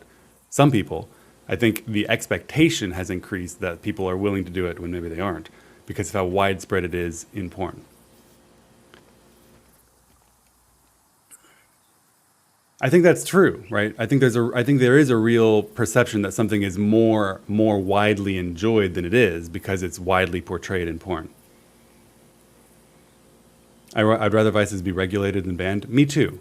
Typically, vices or things that aren't as commonly enjoyed and therefore some people have a tendency to want to ban, I think in general it should be legal and regulated. Same with sex work and drugs. Lots of negative effects around it and social harm around it, and the concept itself is not too bad. Exactly. We always have these difficulties when an activity in and of itself harms only yourself, if anyone, but fanning out from it are ripples of social consequences, addiction leading to crime, or exploitation and enslavement and things like that rippling out from it. I think that they're very similar in the sense that in and of themselves they aren't harmful or shouldn't be, but because of the reality of the world we live in, people trying to meet those needs can cause those issues. The point that legalizers make, though, is that those issues will exist whether it's legal or not. For both sex work and drugs, the rippling social consequences of addiction, exploitation, and enslavement occur regardless of whether it's legal or not. The question is, can you prevent more harm by regulating and making it legal or by making it illegal? We know, because of the past decades of the war on drugs, that it does not work. In fact, it amplifies the consequences surrounding drugs more than it reduces them, most likely. And I think the same is probably true of sex work. If you make prostitution illegal, that doesn't get rid of men buying sex. It just forces it underground, and they're now dealing with providers who have already proven themselves willing to break the law in order to do this, which means that they also think nothing of murder and enslavement. If you make it legal, you may still be dealing with people meeting those needs by enslaving girls and importing them, and that's still really, really bad, but at least there's the option of dealing with people who aren't breaking the law, instead of forcing it all into the realm of people who are all breaking the law.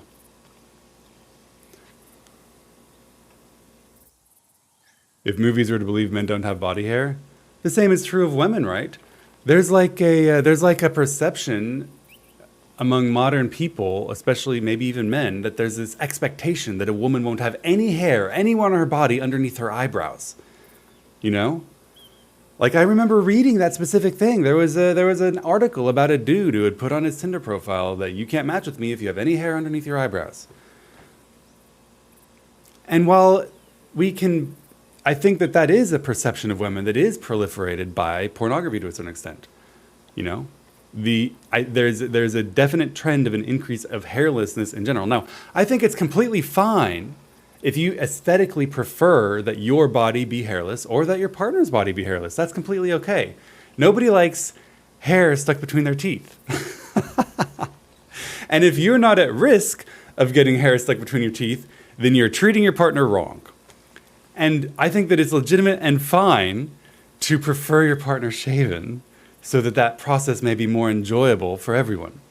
But the example was just that sometimes the display and exhibition of particular practices in pornography when consumed makes people think that practice is more widespread and enjoyable than it actually is. Fragon, thank you for the sub, I appreciate it. I was 14 when I was teased for having body hair on my stomach. The social expectations around women and body hair are unrealistic and unfair. That's just true. Also to a certain extent about guys, but it's to a lesser extent. It was kind of interesting when I was at the event in Switzerland, because it's the first time that I've been in front of a large audience. And the first time that I experienced what many women among you have experienced every day of your life, of people just like randomly commenting on my body. I saw every day comments about, holy shit, this guy's arms. Does this guy work out? Is he chubby or is he muscular? I think he's a little fat. Look at his face. You know, all of this stuff. And I'm like, this is weird. And then there was the leg shaving day, and people are like, oh, he's a gigasoy. Look, he doesn't have any leg hair. This is a emasculated man. He's insufficiently masculine. Why doesn't he have a leg hair? Like all of these comments about your body and these expectations that people have about how people of a particular gender should or do look. You know? And all of that's bad. Human beings are infinitely variable in their beauty.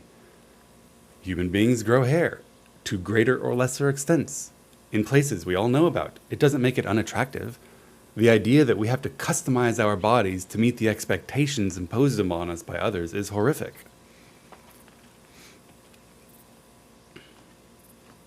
I'm hair like a gorilla, and men in movies are hairless like a baby. Yeah, waxed and shaven.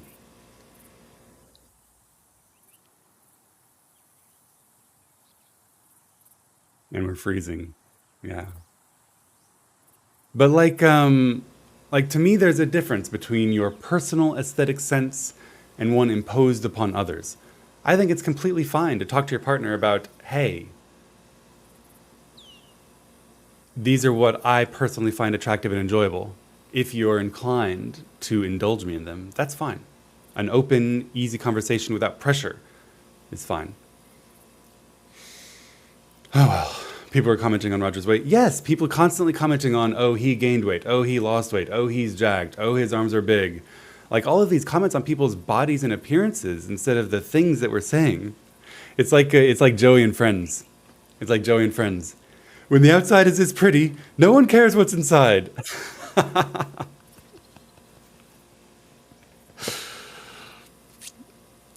If Bernie told me to shave my legs, I'd let it grow for months. And that should be fine. And if you have a good relationship, I don't think he would care. Trust and communication are good.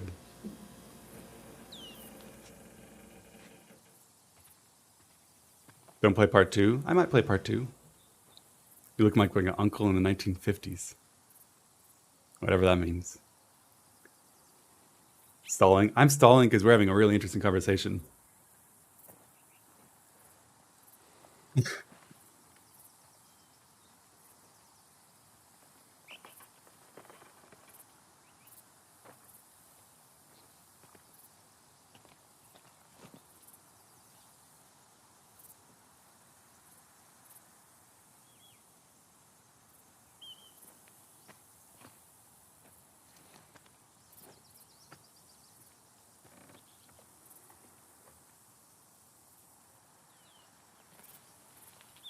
You look like a person that's okay. I'm all right. Shave balls, not faces. Or shave both. Just remember to always shave your face first.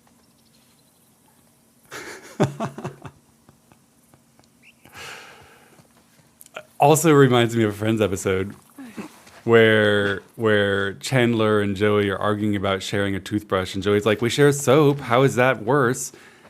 And then Chandler's like, "Soap is self-cleaning." And then Joey's like, "Well, think about what I wash last and what you wash first." Same is also true of shaving.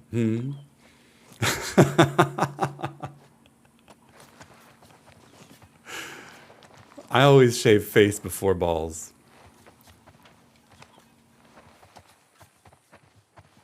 I have 2 trimmers.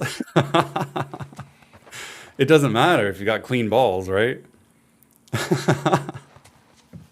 You're a Joey fan? Listen, Joey gets a lot of flack for being dumb, but sometimes he has great comebacks.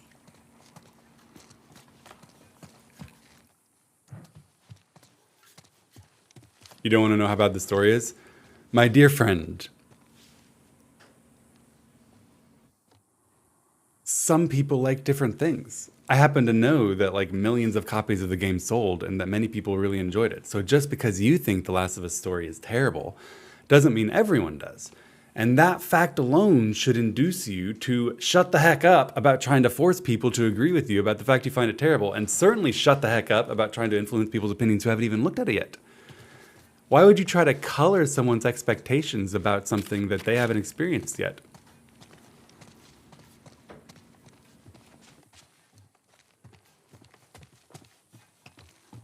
You know what I mean? I don't like pumpkin. I hate it. I think it's disgusting. If cocaine should be banned, so should pumpkins. But when my daughter's like, "Hey, I've noticed we've never eaten pumpkin in this house. Can we buy one and try some?" I'm like, "Yeah, all right. Maybe you'll like it." I don't try to tell her, "You don't want to know how bad pumpkin tastes. It's fucking terrible." People like different things. I hear sounds. There's one inside. I was meaning to take care of that. Relax, it's nothing. So, you didn't answer my question about Tess. I thought the two of you were inseparable.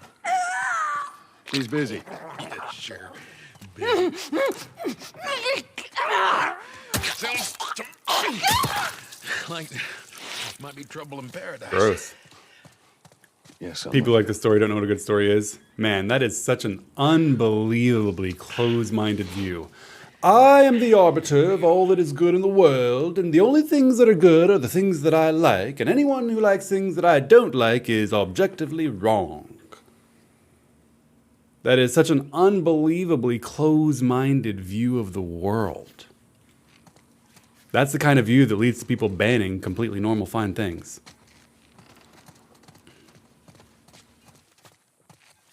It's a view that closes your mind to discourse and disagreement about opinions and ideas, about the variety of human experience.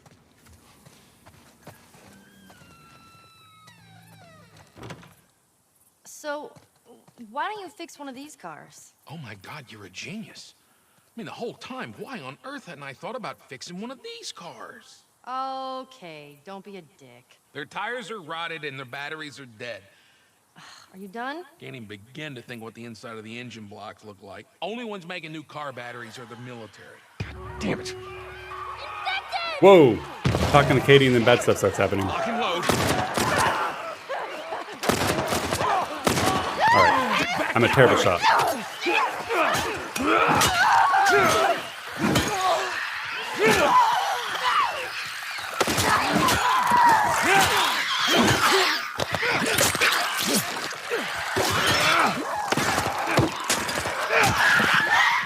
Better with my fists.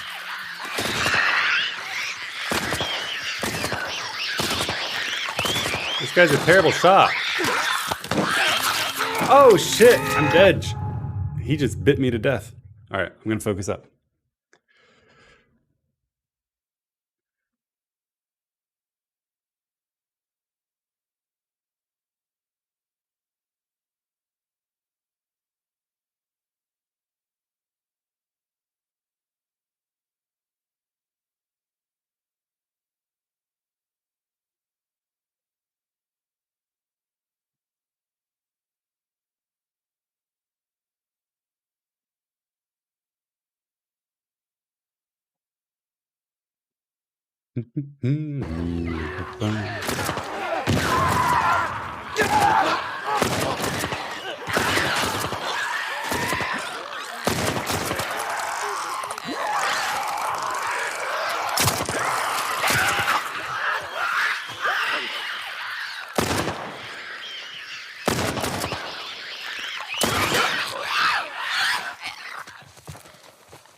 All right.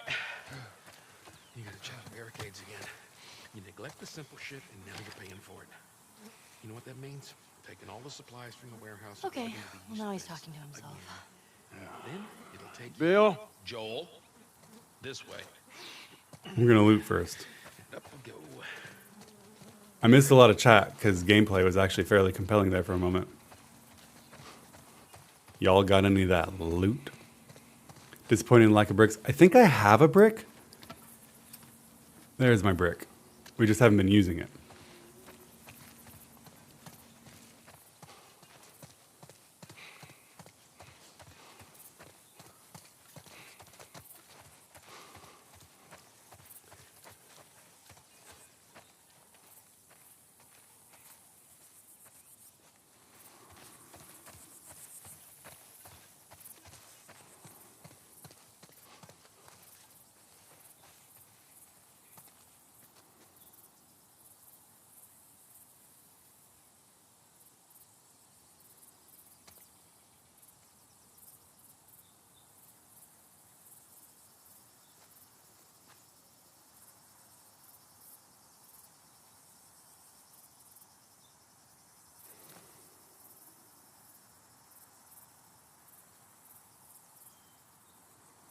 Marrying your friend Brick. I should name Brick. You picked a hell of a place to hole up, didn't you? You know, as bad as those things are, at least they're predictable. The normal people that scare me. Yeah, I think I only have one Old arrow. people should I've used 2 of them. understand What does that I mean? picked up 3. Nothing.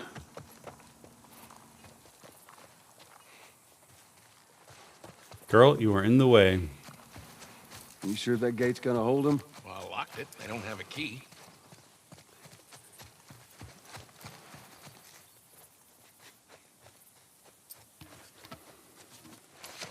Yeah, I've only got 1 arrow.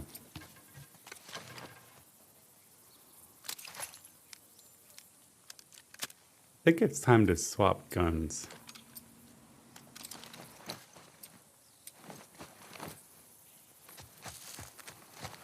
So which way? We're here. It's in the cellar.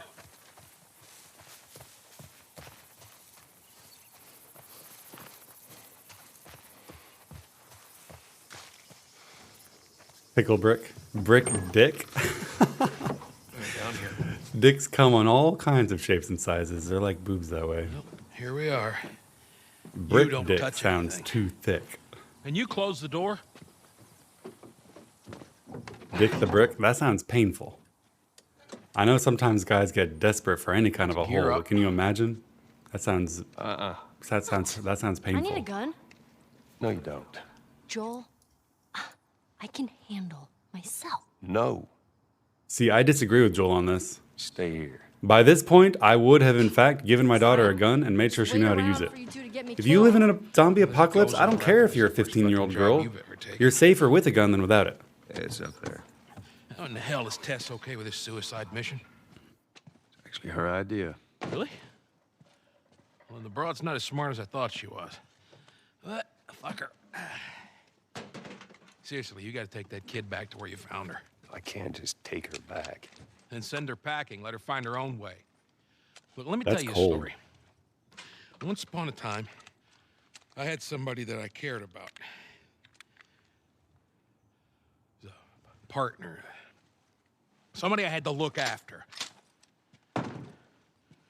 And in this world, that sort of shit's good for one thing. Getting you killed. So you know what I did? I wisened the fuck up. And I realized it's gotta be just me. Sometimes I Bill, disagree with It this. ain't like that. It's Bullshit. Sometimes it can be beneficial to have just- someone watching your back. Hey! What I You said, watch you only theirs, walk down the they steps. watch yours. What'd I say? I'm just fixing your stupid pile. Don't Some people like pain. touch. God damn it. That's Keep true. babysitting long enough, and eventually it's gonna blow up in Bill, your face. Speaking of wild porn Please trends, just get on with it. Here, shotgun. let's get on with it.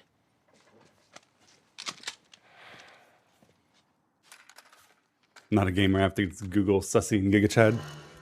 There's before nothing we go any shameful further, about I got not something being I gotta up to show the cutting edge Yeah. of Twitch chat. Believe me. Toy from the toy box. I love shotguns in shooter games. I fucking love shotguns, man. I'd let Yatsu do CBT on me. Listen, I would be willing to try almost anything that my partner told me they really wanted to try. I care deeply about, satisfying my partner, and if she has some kind of a desire that she needs fulfilled, I want to be the one fulfilling it. If at all possible, it feels good. It feels gratifying if someone you love has a need that you can satisfy. That's a good feeling.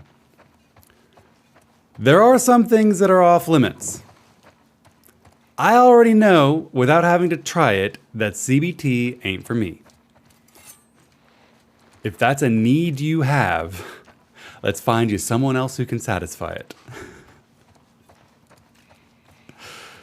Cognitive behavioral therapy? Yeah. CBT, I know because of a younger generation in my WoW community. Ain't no one stomping on my pickle. You know what? I don't have to eat a shit sandwich to know it doesn't taste good. And I don't need to experience Katie stomping on my dick to know I don't want that. I'll try almost anything, but not that. Nope. No way. What's CBT? Cock and balls torture. Doing terrible things to an area that God only ever intended to be treated nicely. Group of runners triggered most of the bombs on the south side of town. It's time to do another pass. Don't forget to mark the map with all bomb locations.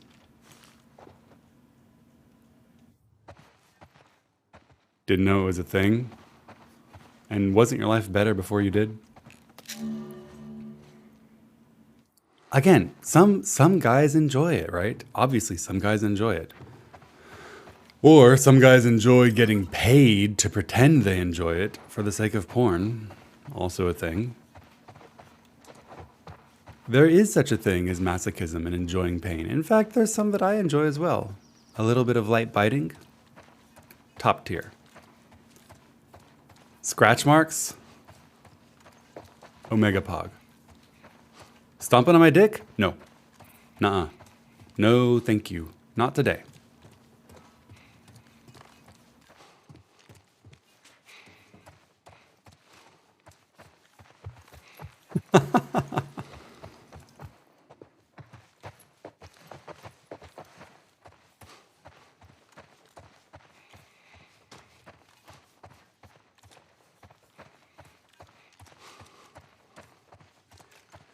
Slapping and biting is vanilla in the year of our Lord 2022? I guess so. But honestly, if you think that's vanilla, then you haven't experienced true vanilla. Again, bringing it back to Friends, right? They were having a conversation about the strangest place they'd ever had sex. And everyone was making fun of each other because of how vanilla they are. And then Rachel's like, the foot of the bed? That's true vanilla. Maybe it's mind-boggling to some of you that biting or scratch marks is vanilla, but to some people, that's wild shit. You gotta be really careful. This thing blows and shreds anybody standing nearby. Yeah, I've seen your handiwork. Ooh, weapon upgrades. Eventually, when I find a workbench. Some more arrows. We like that. I would never do sounding. So, I mean, all right, if you're a guy and you've ever had surgery, then you know what sounding feels like because they catheterize you. I also do not need to experience sounding for the purpose of pleasure. It was horrific. Not the sounding, the catheter. Do I Google sounding? Do you know what a catheter is, Gilimata? Sounding is where you do that with a piece of metal and move it around. Silent missionary in the dark for reproductive purposes only. Reminds me of a Sasha Sloan song where she's talking about self-esteem issues. And she's like, maybe if my house had no mirror, I'd feel better at myself. I'd be willing to have sex with the lights on. You know? Nurse yanked that out of there. Oh man, so I had surgery when I was 18 when I donated my kidney. And the anesthesia fucked me up majorly. I don't remember very much about that week at all. I don't remember going into the hospital. I don't remember coming out of the hospital. I don't remember where I stayed afterward. I'm told that I cried and said things that I don't remember. But what I do remember is them pulling the catheter out of my dick. It was horrible. It was horrible. I remember the nurse. I remember her hands. I remember her pulling. I remember how it felt. I remember all of that. The day before, don't remember it at all. The day after, don't remember it at all. That memory will never leave. It was so bad. It hurt so much.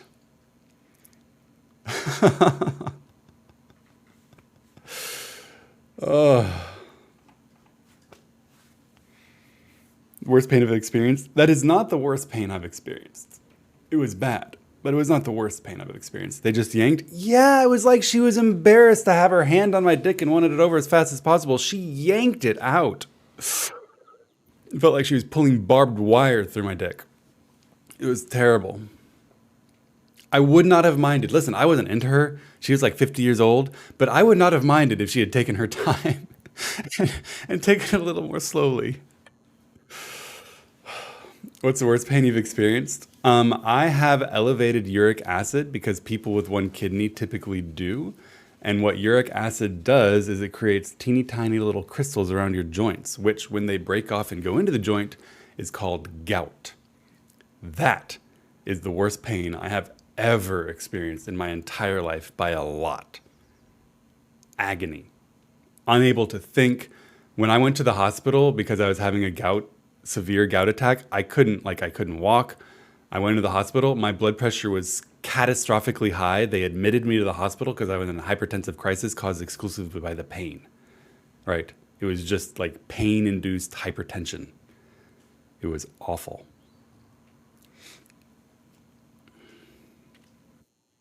Eris complains about gout. What's an Eris?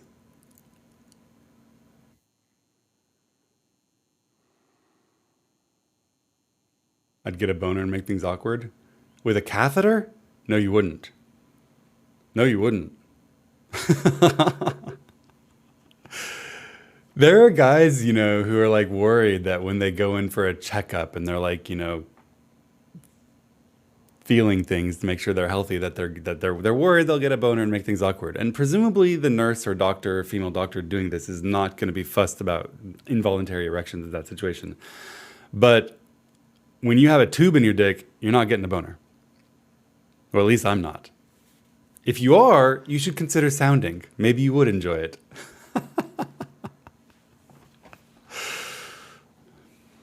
All right, I can upgrade some guns. Pump shotgun. Inspect. I have 118 bolts.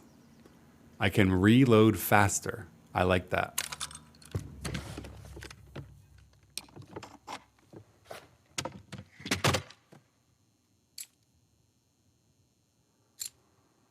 I can decrease the kick.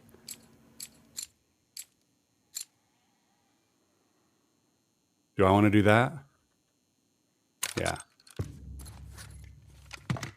Partner has gallstone issues. I've heard that kidney stones are like one of the most horrible pains it's possible to experience, but I've never experienced a kidney stone.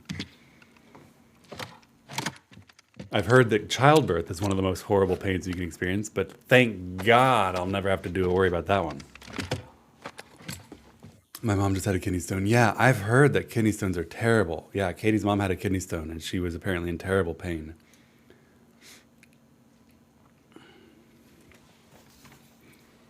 I've never felt terrible pain just kicking the balls a couple of times. The funny thing is I'm sure every guy in chat remembers a time when the worst pain they could imagine was being kicked in the balls. I wish I was still that naive.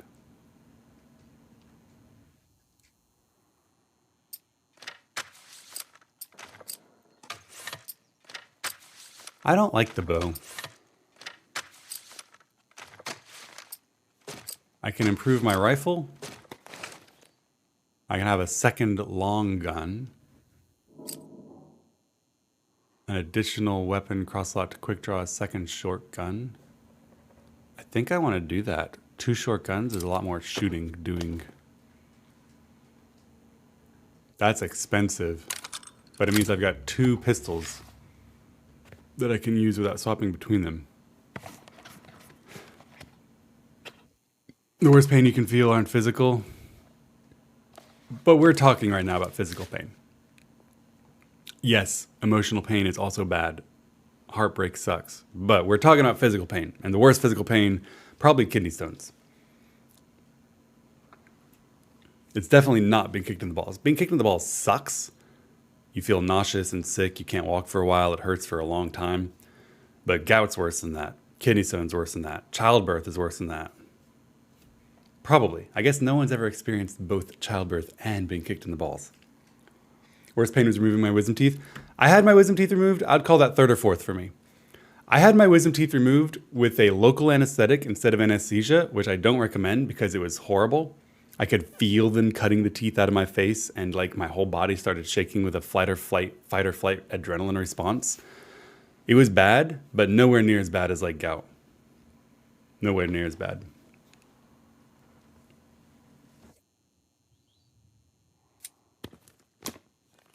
Worst pain for me was a fractured collarbone. I've never had a broken bone. I got big, thick, sturdy bones. All right, I'm out of upgrades. There we go. Testicular torsion. Oh my God. I'm going to ban you so I don't have to look at those words. There are certain things you can't talk about. Testicular torsion is one of them. Ah.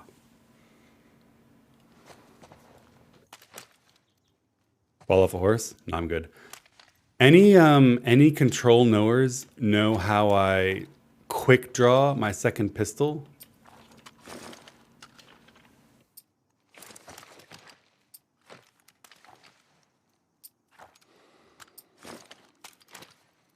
How do I do it? Fall off a horse? I will never fall off a horse because I'll never get on a horse. Horses are terrifying. I have a holster. How do I quick draw?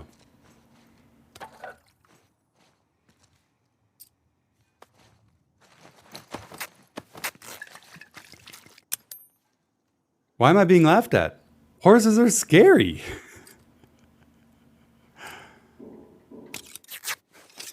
They're so like big and their teeth are enormous and they don't, I don't know.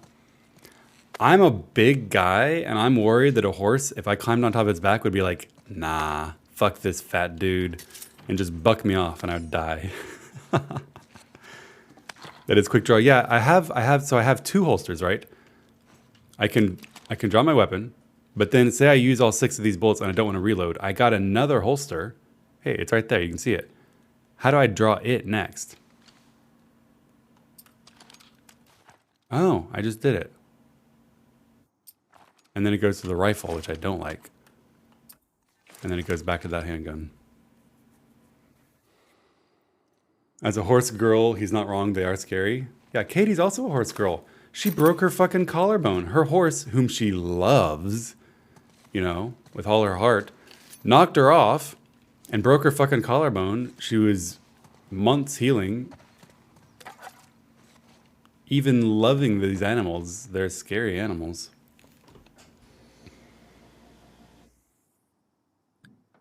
I have never ridden a horse, and I don't want to.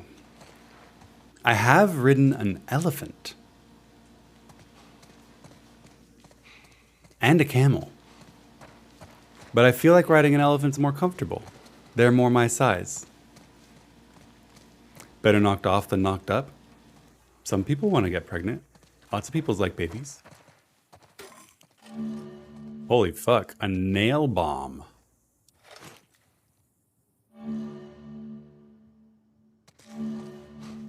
So we got shotguns and bombs. The hell are we doing with them? Well, every few weeks, this military By caravan a horse? rides You through were town. saying knocked up I see by them the around looking for horse? What the supplies. fuck? You'd be amazed at the shit that they overlook. Anyway, Horse meat is nice. Never months eaten horse. back, I know they do in were some rolling cultures. through and they get overrun by this horde of infected. They were all over the truck. It plows right in the side of the It's no way to high talk about your Still ex-wife. sitting there with a battery in it. So Are we you talking take about that battery and we put it the in another elephant car. discussion? Holy fuck. I wanted to get it, but it seemed too dangerous with all the That's infected toxic. around. Fuck it. Joel needs a car. Hey, what if it's damaged? Nah, these trucks are like tanks. Just sitting there. Actually, might work.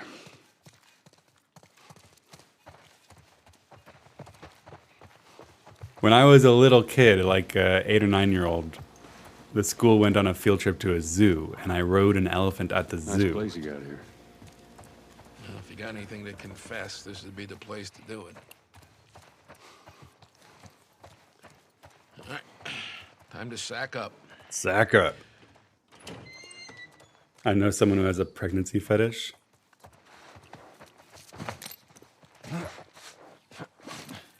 Ellie, come on. Look, there's a school. All right. Ready? Guess we'll find out.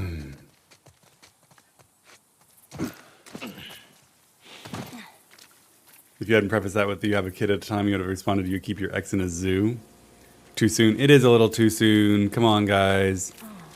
We've been talking in good faith about fetishes. And I think it's legitimate to have a pregnancy fetish, just like it's legitimate to have a sadomasochism fetish.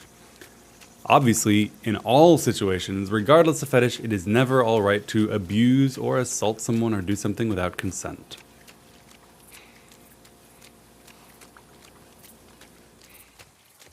No need to be weird.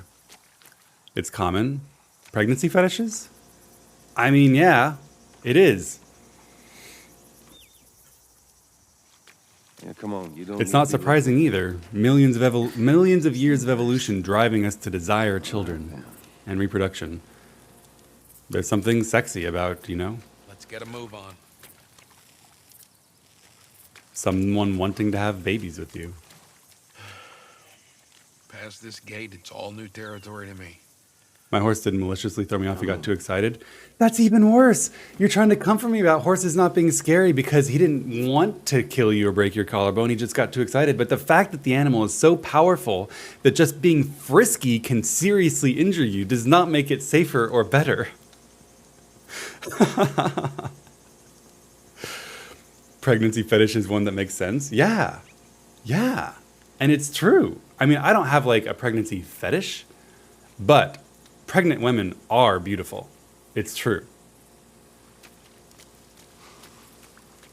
We were talking a little bit about this at the event on a completely different note. Krista was there talking about something, and Krista was like, someone once told me I glowed and I was really, really mad. because Krista like has this personality of trying to make you believe that she's this crusty, angry person. And Mike was like, but it's true that pregnant women do have a glow. It's discernible and noticeable. And I don't know if it's like universally true, but there is something about pregnancy that's really beautiful. I like the idea of making a girl pregnant, but I don't want them to get pregnant. Does that make sense? Yes, it makes total sense. You can find something sexy in concept without wanting to deal with real consequences, right? The idea of a woman being willing to make a baby with you is hot and attractive naturally, right? It just makes sense from a natural selection standpoint. But the reality of having to take care of a baby can be extremely unattractive depending on your current financial and social situation.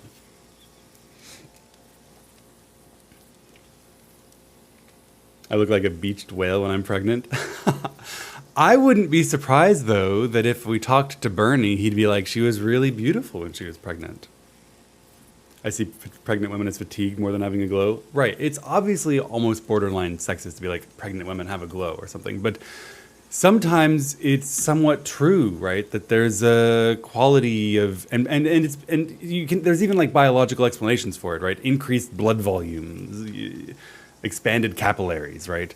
If someone drinks a lot of alcohol, they have a glow because it expands your capillaries and your face turns red. Depending on the woman and her experience with pregnancy, not all pregnancies are amazing experiences. There's a huge variety of human experience with pregnancy, just like there are a huge variety of human experiences with everything else. Some pregnancies are exhausting. Sometimes you gain too much weight. Sometimes you're unhappy with how you look. Sometimes it's how dangerous to your health or risky even. Sometimes women die because of pregnancy. It ranges. Not all of it is beautiful.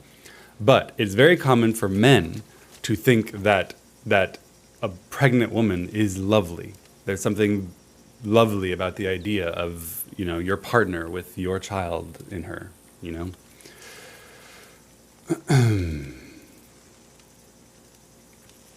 Pacing around while Dad talks over weird stuff. Yeah, clearly we're supposed to go this way. Imagining opening stream right now for the first time. The funny thing is, people who have been here for 3 months, 6 months, a year, 2 years, I love my stream because it's an opportunity to talk to people around the world with a variety of experiences all over the place that are different than mine.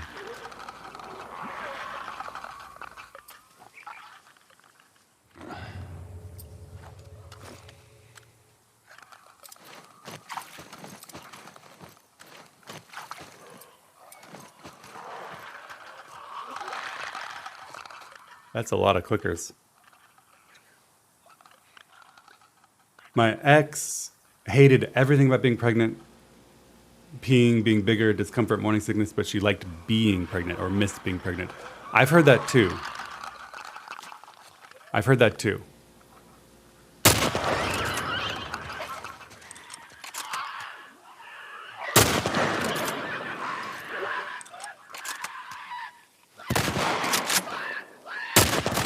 There's a lot of things that make being pregnant very uncomfortable, but you still enjoy the experience.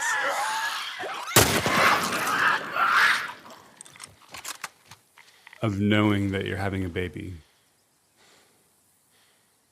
Was this topic sparked because of certain person? Someone made a comment that was obviously an allusion to Rich, and we've turned it into a legitimate conversation.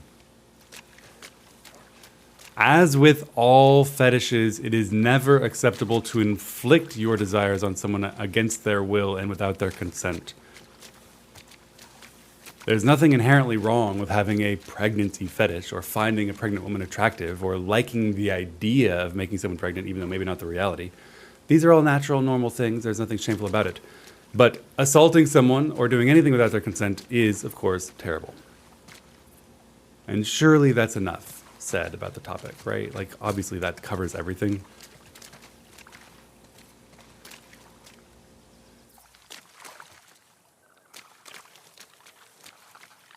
Risk, yeah. I mean, when you're talking about pregnancy, you're also talking about risk.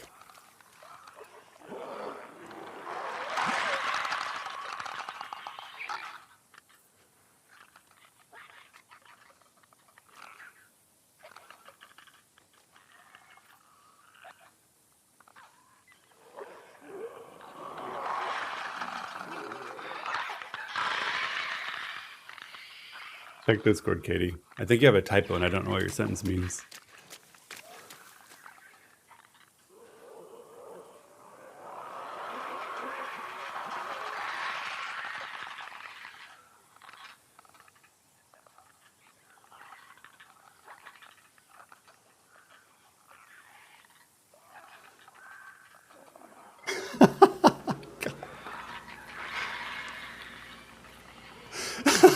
Katie. Katie. I sometimes despair about your sex education in Denmark. You guys remember a couple of months ago when Katie was like, we were talking about guys and like nocturnal emissions, right? And Katie was like, doesn't it hurt a guy if he doesn't, empty it out often and frequently? And I'm like, what did you learn in sex ed? Did some teenage boy tell you he had to come and that's how you first got pressured into sex? And now she asks me, wait, people have sex while pregnant? Does that hurt the baby? Can you even do that? What are they teaching you in Denmark?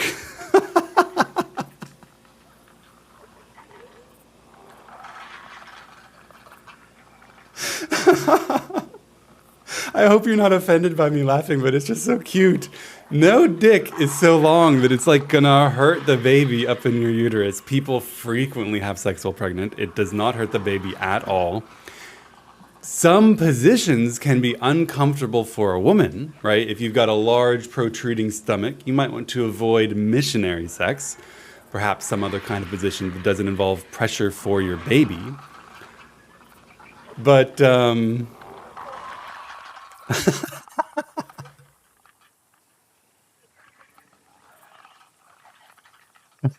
no. Sex does not hurt babies. Your baby will be oblivious and have no idea what's going on. Will not be touched or harmed. It's going to be, several inches away. That's why newborns have a dimple on the top of their head. Now, one thing that does very rarely happen, if you just got, that's sometimes how fraternal twins can be made, right? You can have fraternal twins because, sex number 1 on one night made you pregnant, and then sex number 2 on night 2 or 3, you had another egg up in there, and it also makes you pregnant. You can get another baby by having sex while pregnant, but just because you're like visibly pregnant and you've got the baby bump, or completely and totally like omega pregnant, like Aurora or whoever was talking about saying I look like a beached whale, you can still have sex. Find a position that's comfortable. Don't have the dude laying on your stomach. Can you imagine how it'd be like a teeter-totter? If you're a beach ball and he's like trying to balance on you, that's not the play. Get on your hands and knees or something more comfortable. But yes, sex will be fine. I confirm our sex education in Denmark is not good. I can tell. It really do be spooning and doggy. Yes, spooning can be very nice. You got some back support and stuff going on. Very good. Doggy works fine. No missionary. But that's not because it'll hurt the baby. The whole purpose of your big stomach is because it's got a thick layer of powerful muscles and fat protecting the baby from impacts. The missionary would be very uncomfortable for you as a woman for the same reason that sleeping on your stomach while pregnant is very uncomfortable. It would not hurt the child. When you're a teenager full of hormones, you get so horny it actually hurts. Okay, so blue ball is a real thing, right? You can get so horny and turned on that your testicles actually do ache. That is real. But the dude who told you that as a way to get you to give him a hand job was totally taking advantage. He also has a hand. And blue balls goes away regardless of whether the woman takes care of it for you or you do it yourself.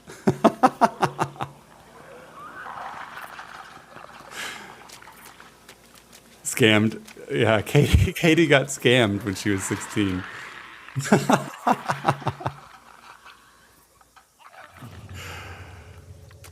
I hope you're not mad at me for talking about this with stream. I thought it was cute and funny. I'm not making fun of you. I really, really am not. Why leave performance up to chance? Yeah, that guy was taking advantage. That guy was... Listen, a teenage boy will say anything to get in your pants or your mouth or your hand. That's just true. And he was doing that. He was saying anything to get in your... whatever it was. He's fine. He could go home and take care of his blue balls himself.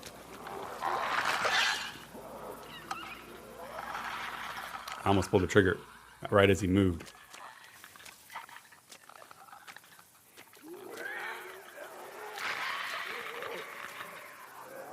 I hope he comes back. I want to shoot him before I go out there.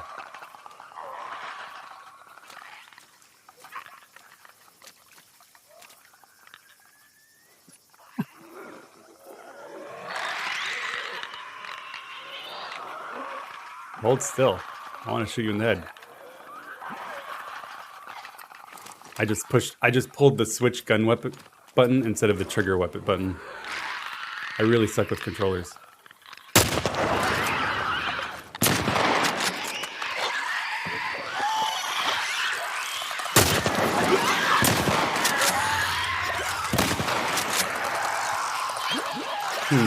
Why am I crouching?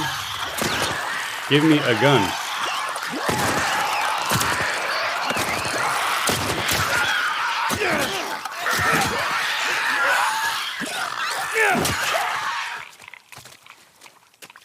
What happened to stealth?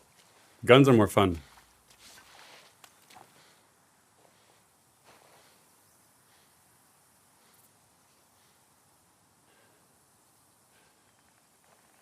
When I was a teenager, I'd tell you the Earth was a concave shape and orbits a giant piece of cheese if I thought it would make you touch it even over the pants. Teenagers are horny. This is true. I'm running out of bullets.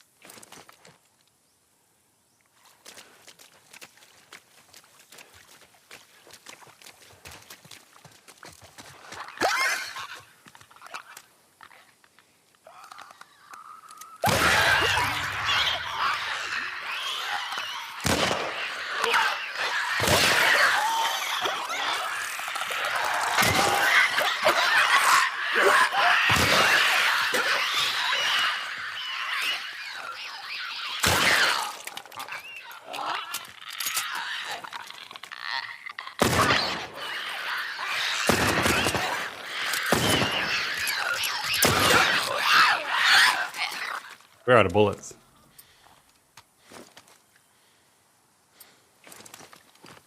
Dumb question, is there a VOD for this stream? There should be, yeah. There's always a VOD except for the rare occasion when I turn it off because we like listen to a song or something.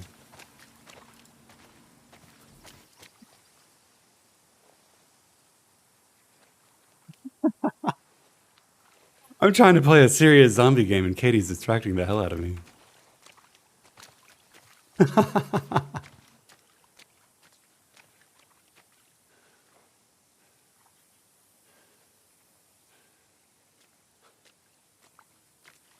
Rip Snake Water VODs? Yeah, we miss those.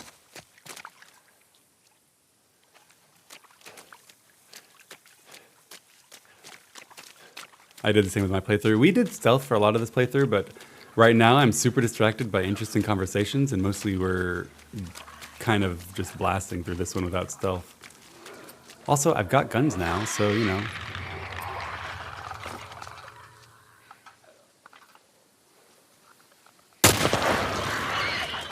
I hear another one. Oh, that's awkward.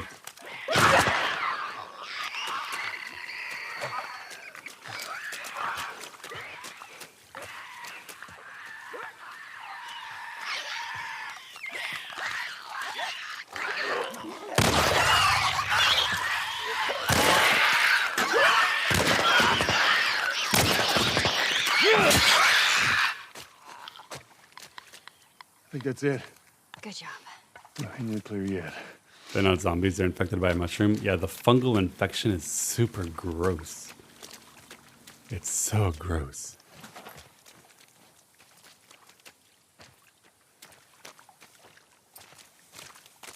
Really running out of ammunition. I like my metal pipe better than that stick.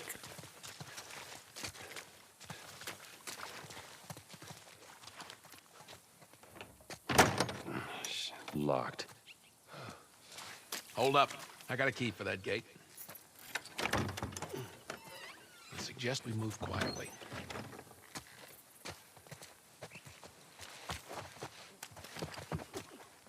Easy, easy. There are a lot of insanely cool, like, fungal and bacterial infections that change the behavior of their hosts in very creepy ways. The one you're talking about is a great example. Toxoplasmosis, another great example. It's insane that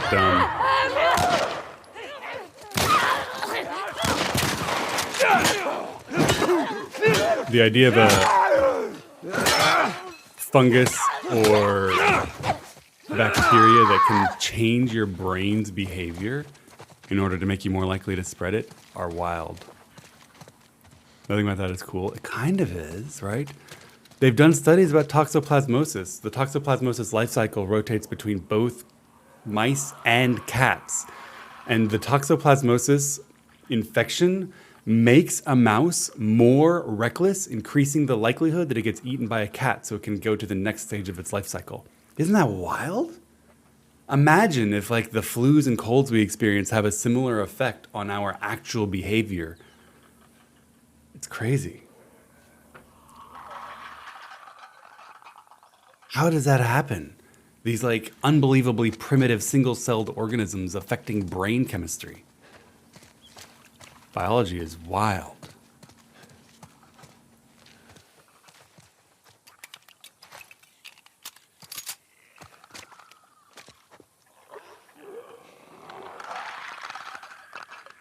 Man, there's so many zombies.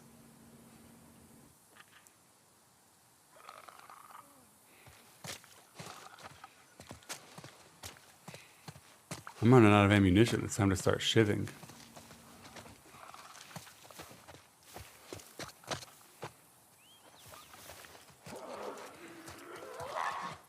Have you seen hydrophobia that rabies patients get? Yeah, it's crazy.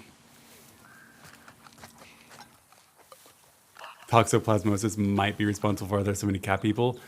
Sounds paranoid. You only like cats because the toxoplasmosis makes you like the cat so that you take care of them, but I don't think that's real. Use the bow. I don't like the bow. I like guns.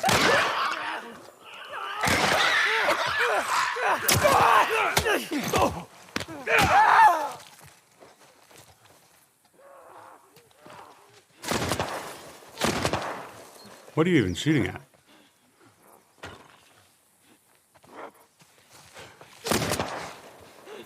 Bro, am I blind? Oh, there he is.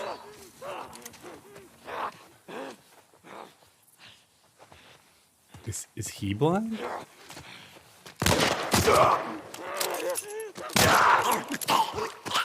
Now we're officially out of ammo.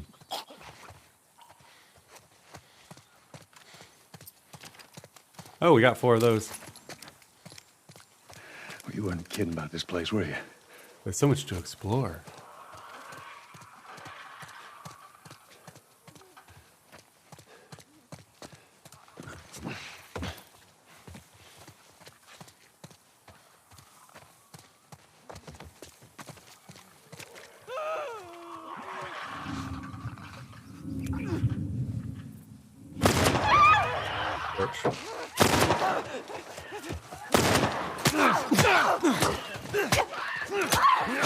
You may miss with bullets, but you never miss with fists. Whoa, hi.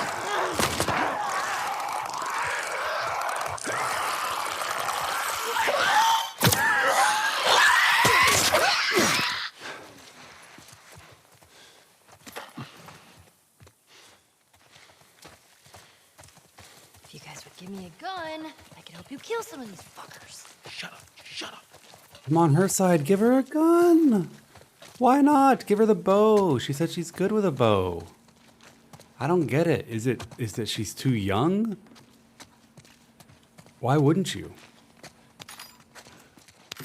She's 14. I was shooting when I was 5. Aren't we like in Arkansas or something? Aren't you guys teaching people how to use weapons? Child soldiers, listen, she's in a position where she can die whether she has a gun or not. Give her a fucking gun. It's Boston. Oh, them damn liberals. No wonder they ain't giving the kid a gun. Goddamn northeastern liberals.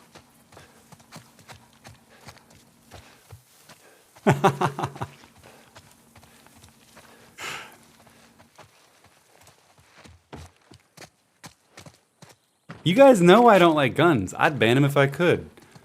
But there are exceptions. There are times when guns are good. When there's crazy people and infected people trying to kill you, give her a gun. 3 people with guns are significantly better than 2 people with guns. That's like a 50% increase in the number of guns. Make America non-fungal again. Amen, brother. I had 2 guns, a toy and a real one. I had more real guns than toy guns.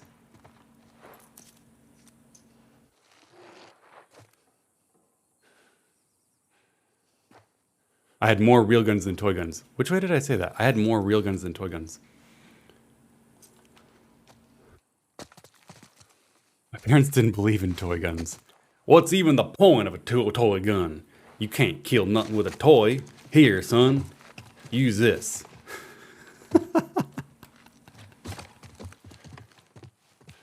I wish I was joking.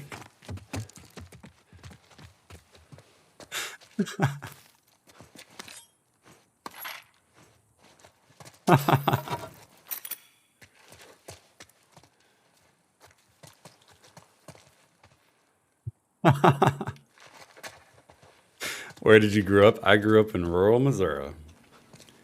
And when I want to, I can turn that accent back on. I had to work real hard to get rid of that accent. Took a long time, and plenty of schooling.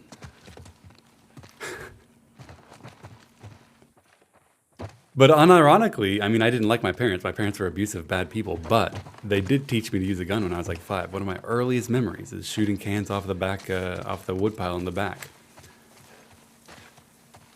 And if there were a zombie apocalypse, I would both use a gun and make sure my daughter had a gun and make sure she knew how to use it. I grew up in liberal paradise country, Norway, and had my first gun when I was 10. Yeah. It's common. People enjoy guns, right? They're entertaining. When I get flustered, some southern drawl creeps in back in my voice. I usually am capable of keeping the Missouri out of my voice, but sometimes it comes back in mostly for humorous purposes. First time I handled a gun was in the Army at 20. My brother's in the Marines, and he regularly wins Marine sharpshooting contests. That's that Missouri education for you. He's got an inborn advantage over those liberals in California. He's a drill sergeant and a Marine instructor.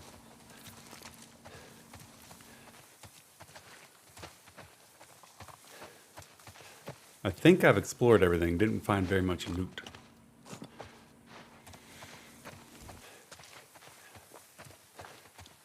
California has all the food. California would be a large, wealthy country if it were its own country. It has everything. An enormous, wildly varied, people full of all kinds of cultures and immigrants from all over the world, food from all over the world, lots of land. What about this? What about what? That's a door. We'll go through that after I finish exploring. The game gets impatient with me running around and wants to give me hints. Ooh, bows and arrows.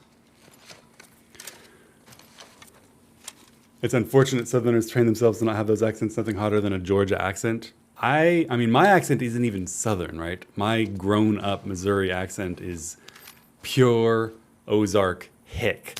I don't think anyone ever has found pure Ozark hick an attractive accent, particularly in the circles where I used to circulate in New York and Washington, D.C., representing banks, right?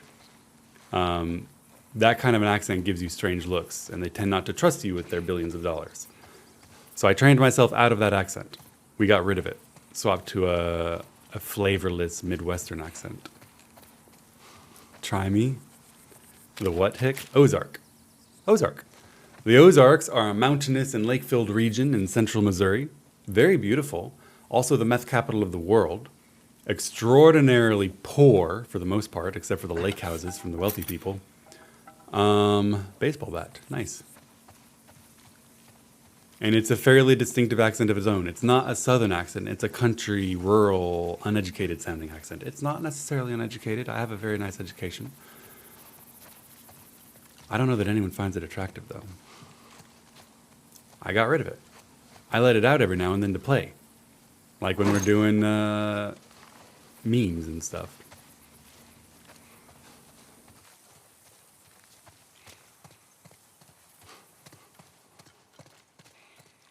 Katie. I hear there are addiction schools down south. They teach how to speak in ways that appeal to the northern heathens. True. They used to teach, like, there's this educated accent, right? That's like a merger between Northeastern American and British. They used to specifically teach people how to speak that way in boarding schools. Yeah, transatlantic. To me, it sounds so pretentious and affected. I don't like it.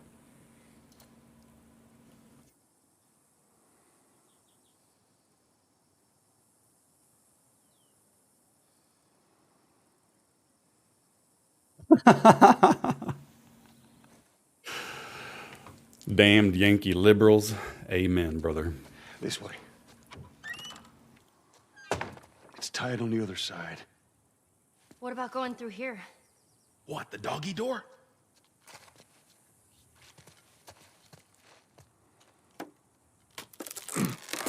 What kind of British? Yeah. Be very careful. What kind of British? Of course. Maybe you should have given her a gun. Okay, Bill. Arnold Schwarzenegger wasn't allowed to do the German dub of Terminator because his accent is German hillbilly. Accents are kind of universal, right? Every country and language has a variety of accents, and even dialects sometimes. America, England, Germany, Denmark, They ain't seen us Switzerland. yet. Just stay down. Careful. I don't see them either. There's a big difference between like a southern Alabama accent and a rural Missouri accent. They might sound similar, but they are quite different. There's a difference between a southern Alabama accent and a Texan accent, much less a rural Missouri accent. PD, thanks so much for the sub. I appreciate it, my friend. Very grateful. In Norway, the hillbilly accent is the north, not the south. They were saying that about Finland too, right? When you're living in Norway or Finland, the northern area is the more rural, less urbanized area, therefore considered more country and hick and less educated.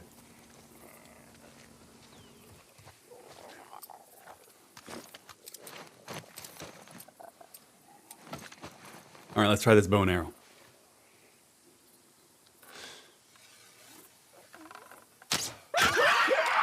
I just shot him in the dick.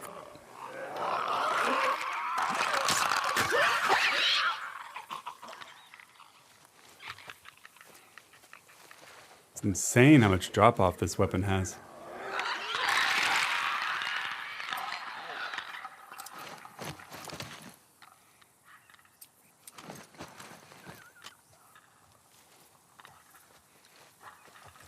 Yeah, England has a ridiculously high concentration of strange accents. That's true.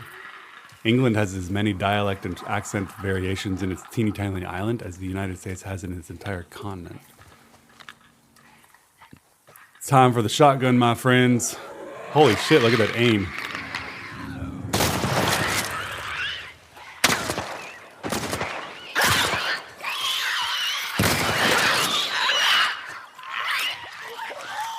How was it decided for you to take part in the Race World first? I DM'd Roger and said, I'd like to cast. I think I'd be good at it. How far is it, Bill? We're getting close now. And he said, you've never casted before. Maybe you'll Go suck. in, grab the battery, And I fuck said, out. I don't you wanna know, get trapped over there. I'll do it cheap. Right, I get Give me a it. chance. And he said, yeah, okay. That was it.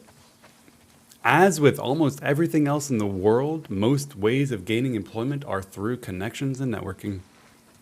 You DM someone that you know and you ask. That's all it ever is. Roger played video games with me for years. I asked him if I could cast. He said, sure. Mike lobbying for you. Mike advocated for me. Sam and Mitch on the production team advocated for it because they've wanted someone to do an analyst type role from having participated before. There were a lot of people that thought I was articulate and would be good at it. Several people advocated for me. Yasmin also advocated for it. So yeah, there were people who were like pushing it. But fundamentally, it was reaching out to someone I know and saying, please give me a chance.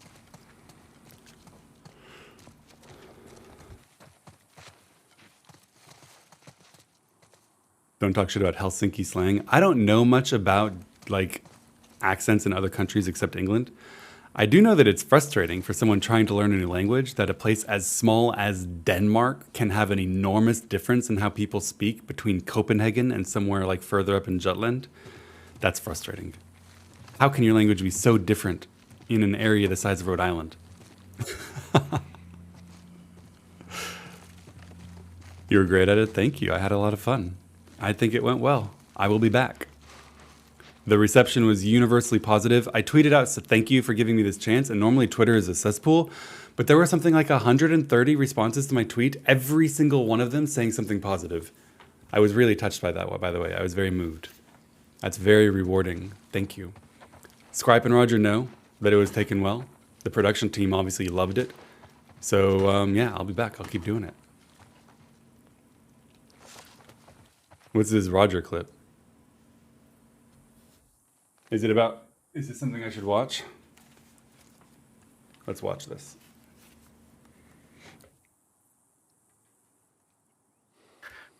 This was something that I kept saying ever since we made Echo. I was like, man, it would be great to have some This was It's true. Roger has been wanting to have someone do an analyst role at the Race to World First for a very long time, and it hasn't really worked out. He was a little bit drunk the night after the Race to World First. A lot of us were. I wasn't, but like Tobo was drunk and Roger was tipsy and everyone was drinking and sitting around and having a good time. And Roger was like, I'm so glad that it worked out. I'm so glad that this finally happened. Next race is going to be even better. We're going to figure out ways to make this better. You want some anal in the beach house? Yeah.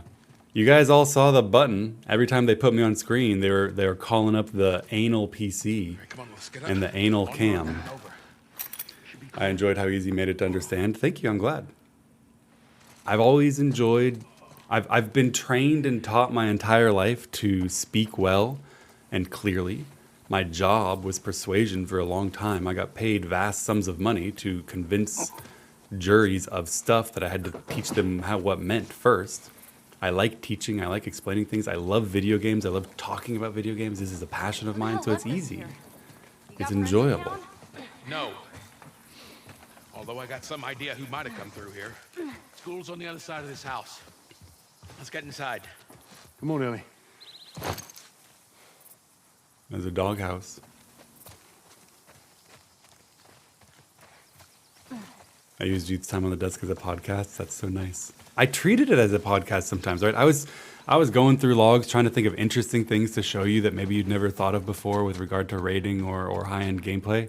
And I'd be like, oh, this is cool. I can do a little segment about how you heal with an evoker, how you plan raid cooldowns. This stuff is great content that people would watch videos about, you know?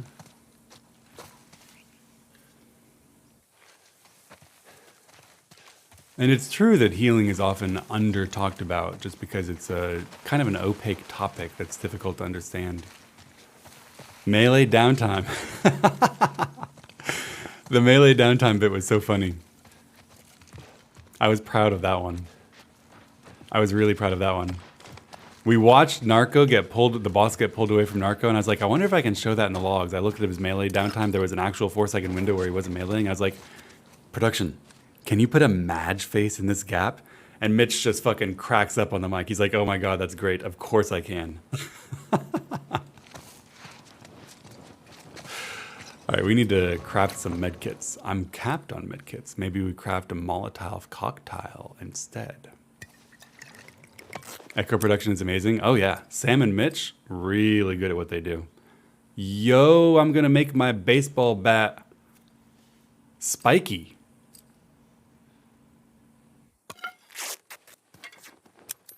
Oh, hell yes. Now I can pick that up. Why am I carrying a Molotov around. I'd like to not be doing that, please.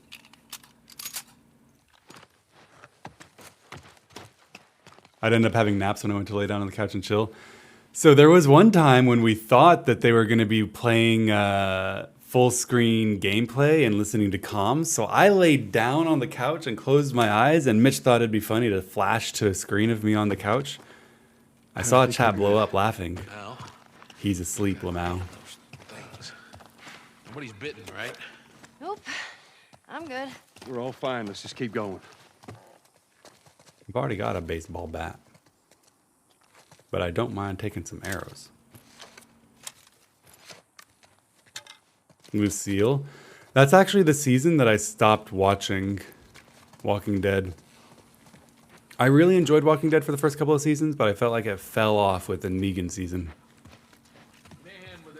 You finished Ragnarok? We finished the story of Ragnarok. I still have side content to do in Ragnarok. We need to go do the crater and stuff. Ammunition, spiky stuff, bolts, band-aids. Thank you. Yo, Volkrieg, thank you so much for the amazing generosity. I really appreciate the 5 gifted subs. I couldn't stream if you guys didn't pay my rent while I did it, so thank you for making this possible. What difficulty on Ragnarok? On Ragnarok we played some kind of middle difficulty. Story-based games, I almost always never, like I usually play story-based games on easy-ish difficulties. Because my focus is on the story. I don't want to get like blocked or frustrated by the gameplay. But Ragnarok, I'd already played God of War. I think we did some kind of middle difficulty. I don't remember which one. Give me balance? Yeah, maybe it was that one. Concerned probably knows. I just got arrested. Are you texting while arrested? Where did you get arrested? How did they not take your phone?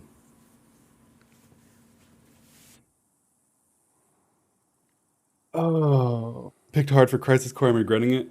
Yeah.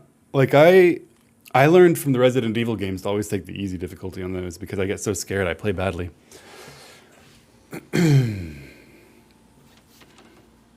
Yeah, we started on Grace and then we turned it up later because things are too easy. Yes. That is exactly right, Loname. That is exactly right. October 4th. It's official. School is closed indefinitely. I guess this outbreak is good for something. No school equals no homework, which is fine by me. Now, what do I do with all this free time? Mom and Dad were fighting. They were somehow yelling at each other while whispering at the same time. It sounded like Mom wants to leave. Up to her sisters. Dad says it's safe here and that the outbreak won't reach our town. Dad yelled at me for listening to the radio. He says that the news is bullshit. Mom agreed with him while putting on a brave face, but I can tell she's scared. They both look scared.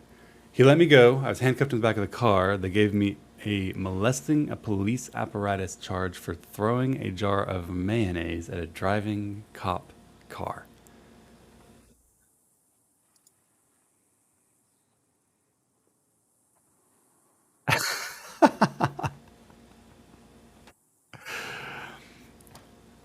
For those of you who don't know Mr. Mayonnaise, this is June Ether.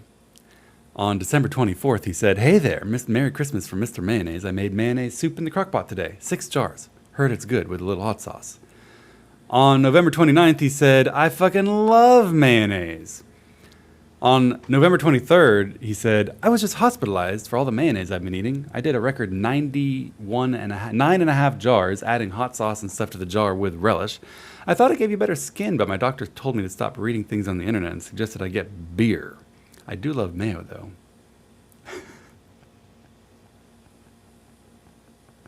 I wonder what would happen if I threw butter in the mayo. And the legend began on November 21st. I can't stop eating mayonnaise. I've eaten 7 jars in 5 hours and my stomach hurts. This is Mr. Mayonnaise. June's first ever message in the chat was, "So you can eat the ass. Sit there and eat ass. Don't move my ass eating chair." And then I hate Akmorn.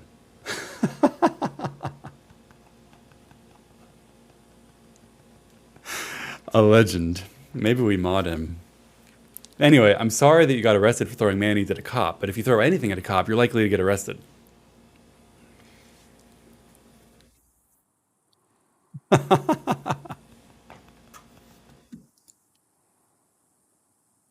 I think Dad felt bad about yesterday.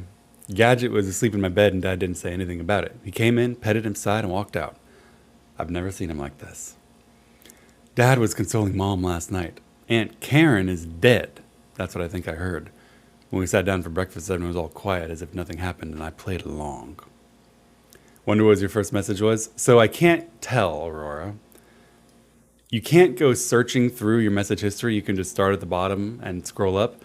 And Twitch chat for mod accounts counts how many messages you have up to a cap of 999. Aurora, you have 999 plus messages, and there is no world in which I'm going to scroll for the 10 years it takes me to find your first message. There's a place I can go to look at who talks the most in chat. How many messages you have and things. Let's see if I can find it and show you guys.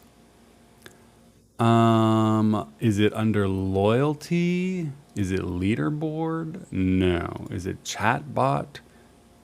I can never find this. Other. It's chat stats. So the top chatter in my channel of all time is Stream Elements. Number 2 is Lepsy Lentil, my friend from England. She's been gone a lot lately, but she has 48,201 messages in chat. Vi, who we've seen in chat fairly regularly, has 30,796. Concerned in the chat right now with 27,913. Now, Lentil, Vi, and Concerned have been watching me for like 4 or 5 years. So it says a lot that right after Concerned's 27,913, Aurora comes in with 24,877 in 6 months. You've almost caught up with someone who's been in chat for 5 years. And I appreciate that. Don't stop talking and be all like self-conscious about it. I like it. We have good conversations.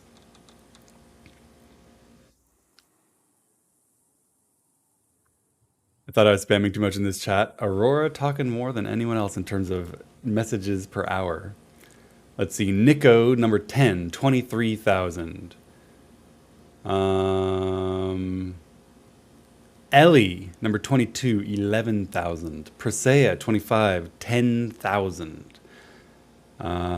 Natty, number 31, 9,000. Katie Betch, number 35 with 8,814. Now, I don't know if you get given a new starter count when you change your name, because this is all attributed to Katie Betch with the 8,800. I don't know if you have a new number now that you've changed it to Katie Bell. Maybe that's the play. If you're embarrassed about having too many messages, you just change your name. The top emote, lol. The top BTTV, Pepe laugh. You can tell what kind of responses I get to my gameplay. The top FFZ emote, Keck W. The top command, exclamation mark, gamble.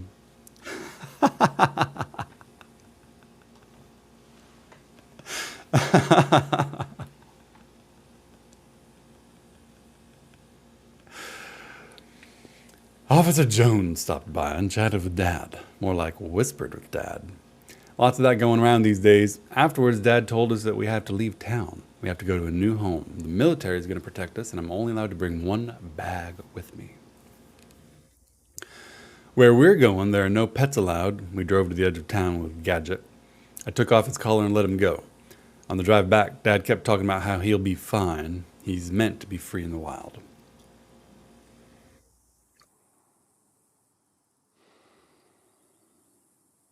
Spilled a little of my tea while I was drinking. It's time. Dad says we'll be back before we know it. I think he's full of shit. This is kind of a sad diary. The game thinks I'm stalling and wants to give me a hint. Hey, you got a second? Sure. What's up? Yeah. I just want to say I'm sorry about Tess. That's it. I won't bring it up again. Ellie, You don't need to worry about me. We should go check on Bill. Okay. Is that the whole conversation? Tess dying was rough. But she was infected.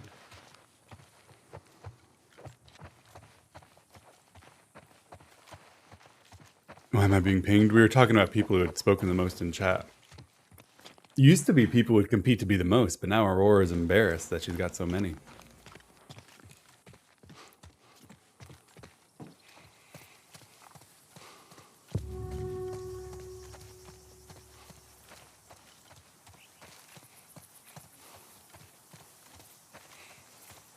What's your favorite fruit? All-time favorite fruit is apples. There are so many different kinds of apples, and they are so delicious and varied. They have a nice shelf life. They don't have a very short window of ripeness and deliciousness. Apples are my all-time favorite. I've eaten more apples than any other kind of fruit. Fruit in general are amazing. And there's lots of top-tier fruit.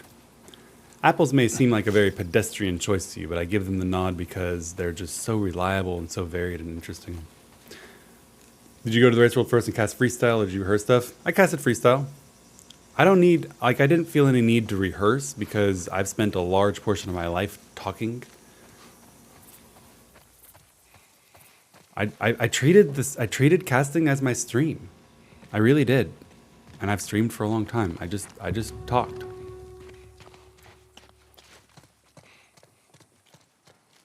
Pink Lady. Oh, Pink Ladies are lovely. Top 5 apple. Pink Lady, Honeycrisp, Opal, Brayburn, all excellent apples. There's that truck sticking out of the school right there. Come on. I'm a little bit low on Bunch like of 'em up ammunition there. and stuff. Try not to make a sound.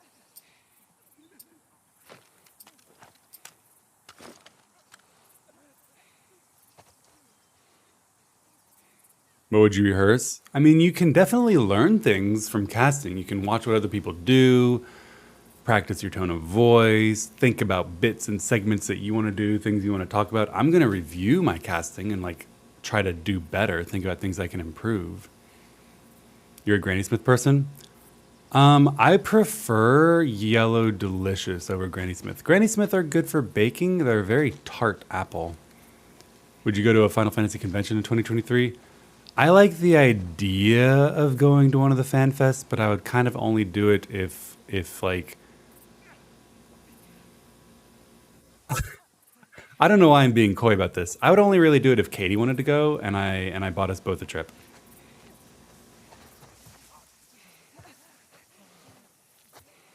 I don't want to go alone. Would you take your daughter to the race world first if they want to go hiking in Switzerland? No. I would not do that. Because I'm working the whole time at the race world first, right? It's like weird to take them and then to be alone in a hotel. They're not old enough to wander around Bern on their own. They're not old enough to go skiing without me far away on their own. It wouldn't be like a vacation with them. They would be alone while I worked. Sour green apples are your thing? Granny Smith are kind of a sourish green apple. Yeah. I like them, but they're not my favorite. I prefer red apples, pink apples. It worked for Preach because Emma was there. Yeah, exactly. Yeah, if your whole family, including you know the kid's mom or whatever, your partner are there, then you have an adult and children playing and having fun while Preach works. Works for him. But it would just be me and my daughters.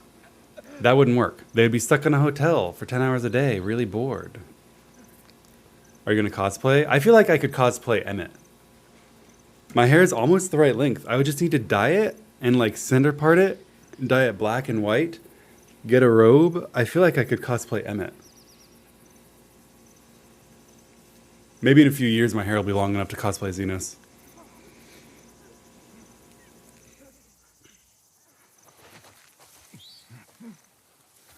FanFests are like, I like the idea of BlizzCons and FanFests, but I've never gone. Conventions scare me a little bit. There's a lot of people, a lot of strangers. I've never gone to a BlizzCon or a festival of any kind or a TwitchCon or anything like that. And I don't know if I'd want to unless I was very comfortable and confident, which would depend on the people, you know? You would be a perfect Emmett. I think I could pull off Emmett. Gotta hide those guns. Yeah, I'd put on a robe. You'd have to recreate the dance. That was the plan, Super Mega. I talked to Daisy. I told Daisy, hey, Daisy, if you find me an Emmett robe, I will go dye my hair. And one of the times that Echo is on a break and they have Emmett dancing on the screen, I will get behind the image of him and you can turn to me and I'll be dancing the exact same dance. I thought that would have been great content. But we couldn't find a robe in time. I didn't have the idea until I was there.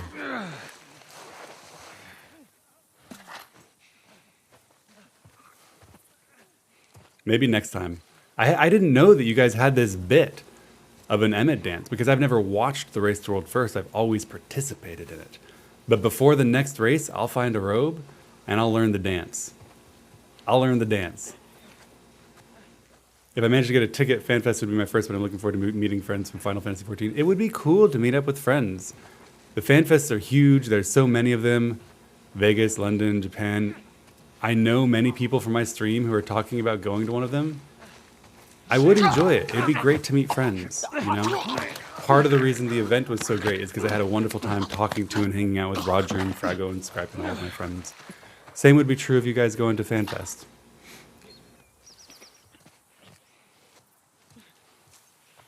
I need to learn the Emmett dance. Maybe we practice it on stream sometime. Plus, then there's the benefit. If I learned how to cosplay and dance as Emmett, can use that in the bedroom with Katie too.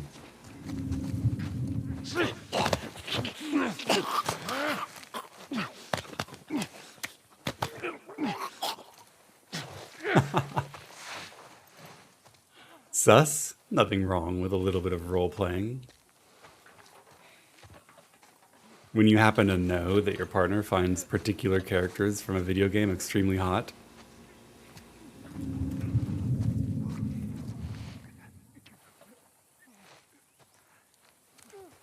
I like this dance. That was funny, yeah. Ellie, run! Run! They're coming from everywhere!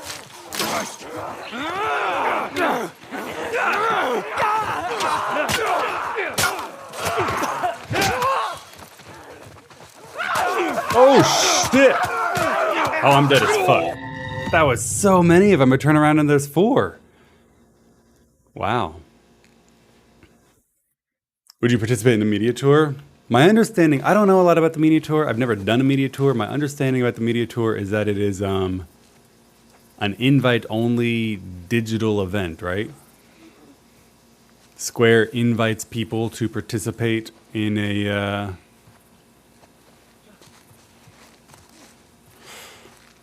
conversation. If I were invited, then I would participate. But I don't expect to be invited. I'm not going to like reach out and try to be.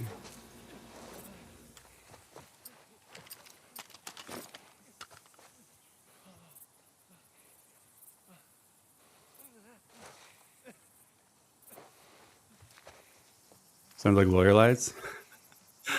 Concerned, so paranoid about lawyer lies. I have not been approached, talked to, or discussed in any way the possibility of me doing a media tour. I have no involvement whatsoever planned at this time. Smaller streamers have gone. I'd be down, but I haven't reached out to ask. Ellie, run! Shit. Run! Oh, they're coming from everywhere! True. Why are we being surrounded by them?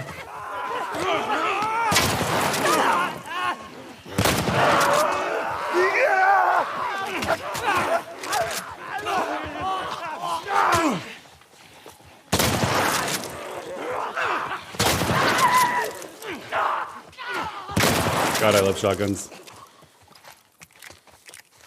Well, that was easier than I thought it'd be. They must be holed up somewhere else. Ask, they would love you. If you guys want me to ask, tell me who I reach out to contact to do a media tour participation thing, and I'll reach out. I'm not shy. I'll ask. I just don't even know who to ask. I don't have any contacts.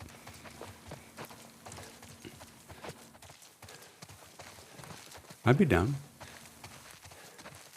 Maybe they'll watch today's stream and be like, never mind, this guy talks about cock and ball torture and pregnancy fetishes Someone and left a ladder on the bus.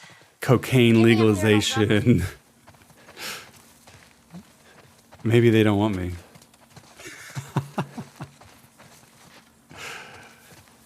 Mike had a contact. Yeah, but I don't want to, like, I mean, has Mike been to one? I don't want to reach out to Mike and be like, hey, can you get me in somewhere?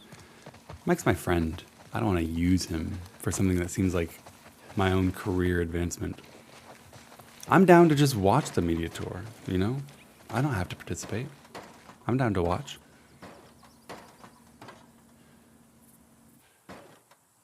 That sounded weird. Participation is fun too. Open stream when I hear cock and ball torture. Nice. I see a ladder.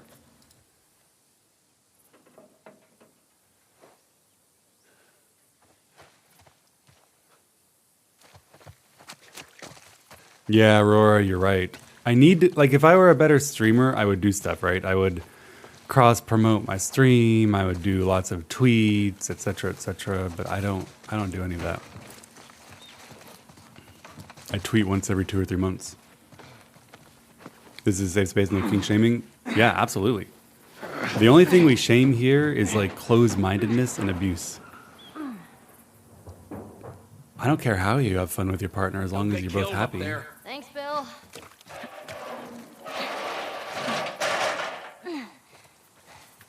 Mike won't be invited because of his chat bubble use. We're okay. We just need to get to the hood of the truck.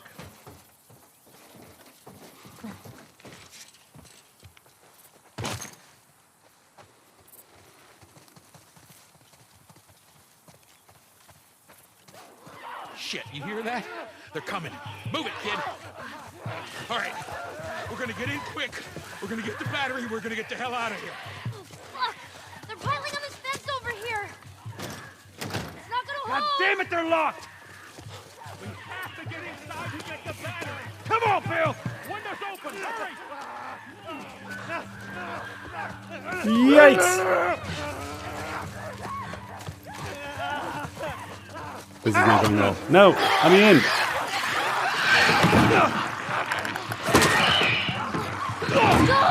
I was trying to put down a shrapnel bomb.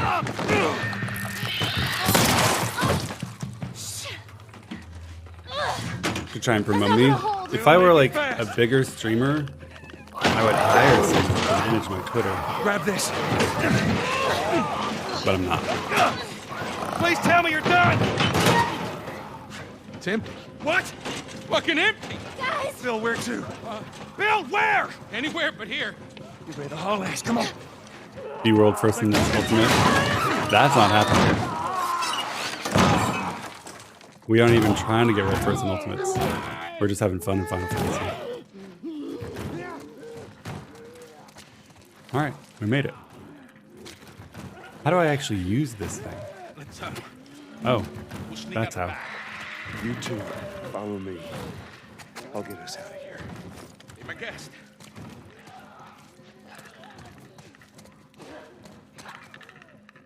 On your right. Yeah, I see her. Holy moly, there's a lot of bad guys here.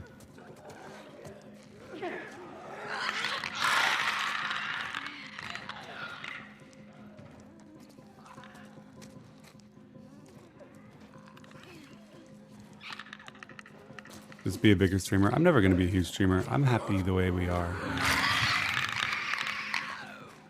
I don't do the things you need to do in order to be a really big streamer, and I never will.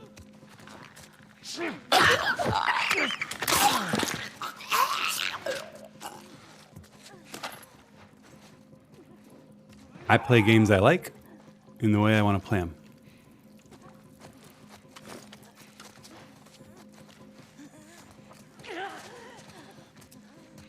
You're a big streamer. Thank you. I'm glad you guys like it. I like you guys too. I'm happy.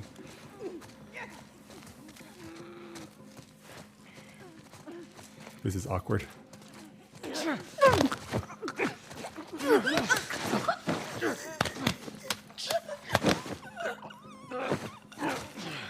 What should you do to be a bigger streamer? I would need to cross promote my stuff a lot more. I would need to do like the popular games that get me the most viewers. I would need to pay attention to how many viewers I have when I play various games, which I don't do at all, and only play the ones where I have the most viewers. I would need to do way more like reaction streams, talking about. For me to, if I were a big streamer and cared about being a big streamer, all I'd be doing after the Race to World First, I would be streaming every single day, watching VODs of the Race to World First, reacting to them, talking about what happened. Right, because we had thousands of people come in after the race to talk about, yo, you were great at casting, I want to talk about all this stuff. I would just be milking that. I would be milking that this whole time. And I'm not, because that's boring. For me. I would do a YouTube, I would upload everything to it, I'd make videos out of all of my VODs. There's a lot of things I could do to try to be a bigger streamer. But I'm lazy. I'm only interested in having fun. So I'm just gonna do what I like. I bet we could cut through those classrooms.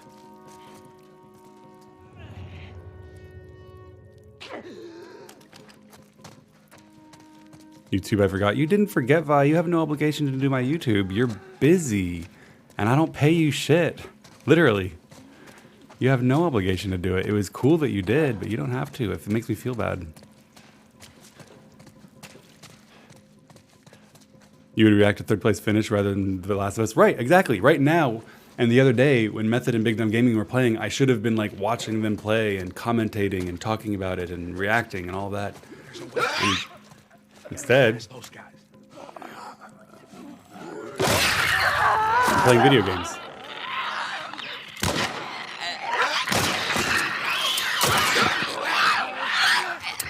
Oh shit! Gun out of ammo.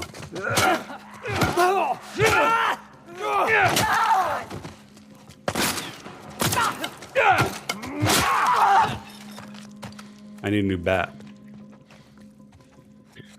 1% of streamers have viewers over 100. It's true. I feel I'm not complaining, right? I'm very happy. I'm very fortunate to have built a community of a couple hundred. Like my streams vary between like 100 or 200 up all the way up to 1,000, depending on what's going on. And I'm very fortunate and very lucky to have done that. It means a lot to me that you guys enjoy the content. And I'm just going to keep being me. I'm not going to try to be... The things that I would need to do to grow it are things I find boring. Yo, spiky baseball bats are my favorite. Biggest numbers ever on your world during story. My biggest numbers ever were the MSQ. Yes, like 5,000+ people doing the MSQ. And obviously I could have milked that. I could have slowed down the pace I was going through, done a little bit of stallulating, a lot more reaction content during and between. But instead I do what I always do. I play the video game I enjoy in the way that I'm enjoying. Blasted through it, had a great time. No regrets. Your approach to sizes to cover your expenses isn't that great? Yeah. If I cared about money, I'd still be at a law firm. Looks like there's a path down this hallway. You know what I mean? If I cared about money, if my goal was money, then I wouldn't be streaming anyway. I'm having fun and I can pay my bills. Thank you all so very, very much. That this lets me pay my rent. Thank you. What do you do now? I stream. And maybe cast. It's great. I have a lot of fun. I'm doing things that I enjoy, that I find fun, and that make me feel satisfied and fulfilled. Your audience retention from that series is as big as I've ever seen. Viewership doubled or tripled. That's true.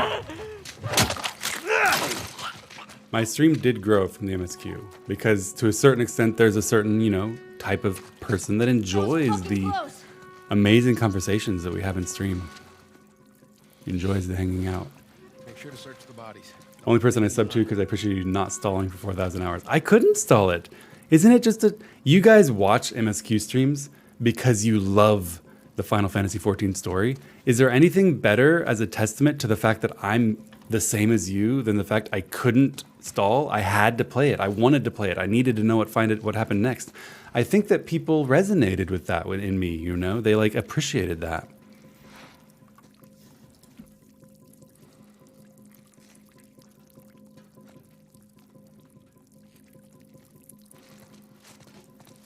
it was Plus decision using a camera. I've always avoided using a camera because I was living with my daughters for a long time when I was homeschooling them. When that changed, there was no reason not to use a camera anymore. And I completely understand that for many people, being able to see the face of the streamer adds some depth and enjoyment to the stream. Reactions are Help me fun. open this. All right, ready?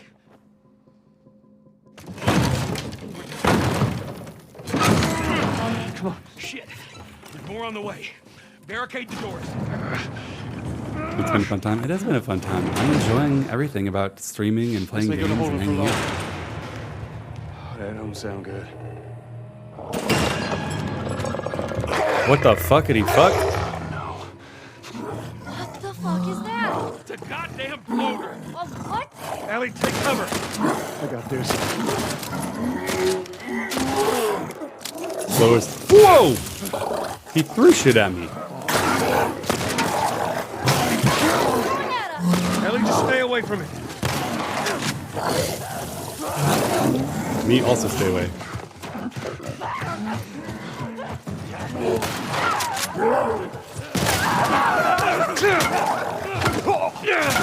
He's a boss fight with ads and everything.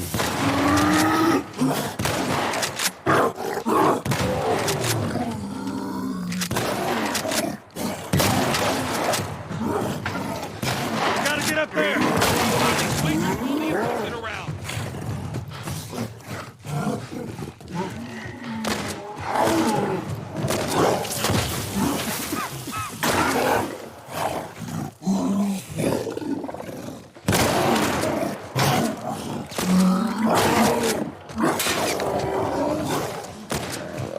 Did they say we have to get up somewhere?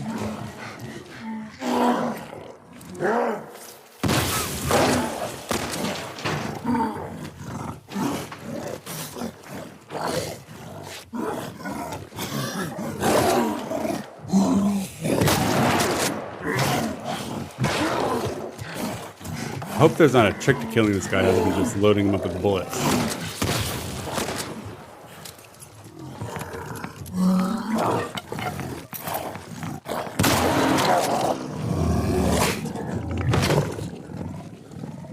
Starting seems fine. It's been a great journey following along. Everything is Q. Well, Jeez. for you and I What was in up with that particular, big guy? right? He's just been infected for a long time. We call them bloaters. Bloater. Okay. Best part of got MSQ it. is Chad defending I hate to Yatsu and interrupt your Emmett. little biology lesson, but can we get the fuck out of here? I love how Please? passionate people are about their favorite characters in the story, even when we disagree. Get on top of these bleachers. Give me a boost, Joel. Best part was Gaius. Picture of you on the Echo site and current you on the webcam is completely different. The Echo site. Let me see where they got that picture from. They should take me down because I'm not rating there anymore. Is it under team?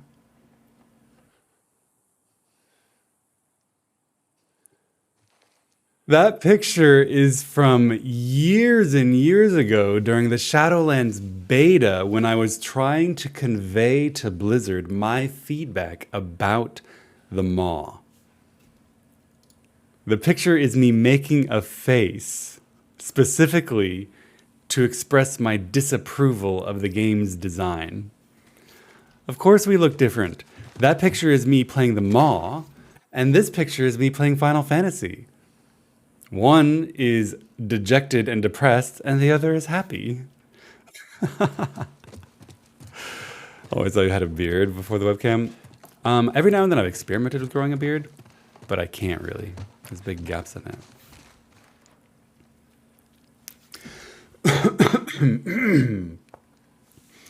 And Walker hit me hard because I've been dealing with depression. Hopefully it was therapeutic for you and not harmful.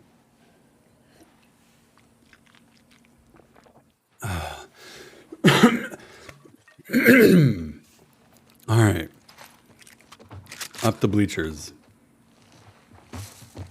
It was a good meme posting your enjoyment every day until they fix it.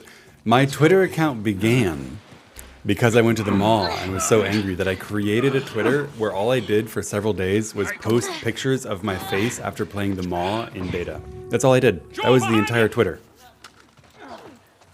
You guys want to help me up? They don't want to help me up. Do they not see me?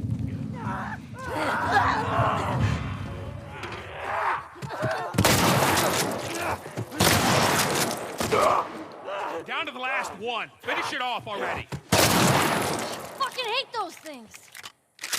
All right, I love shotguns, man. Come on up. Pull me up.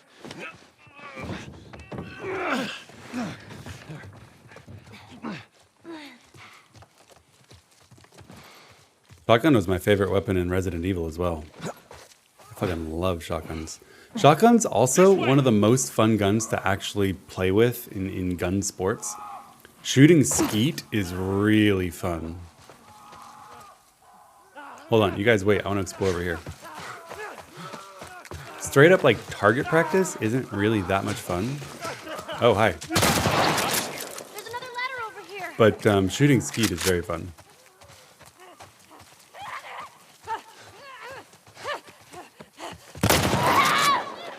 Missed. There we go.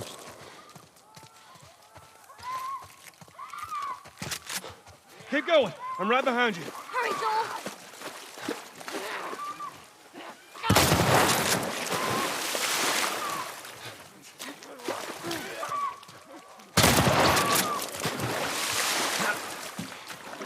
More forgiving.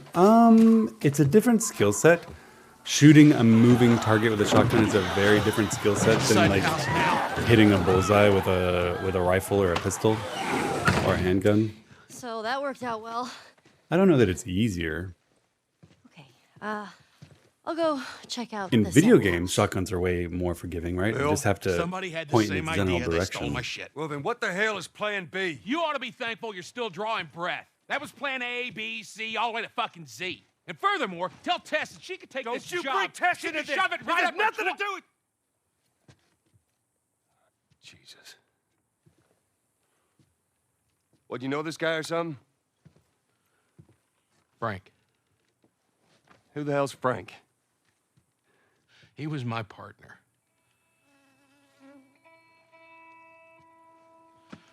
He's the only idiot that would wear a shirt like that.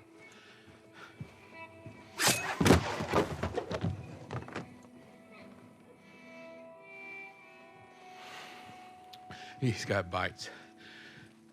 Here. And I reckon he didn't want to turn, so he... yeah, I guess not.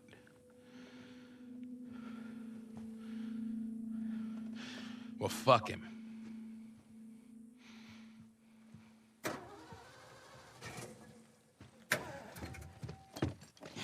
Look what I found. It's got some juice in it. A common theme going on That's in this my game battery. has been the loss every Fucking character is asshole. experiencing. Get out. Get out. Okay. Jeez.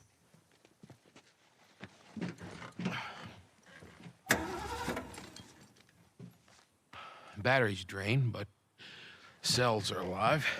Meaning? Meaning, we push it, get it started, and the alternator will recharge the battery.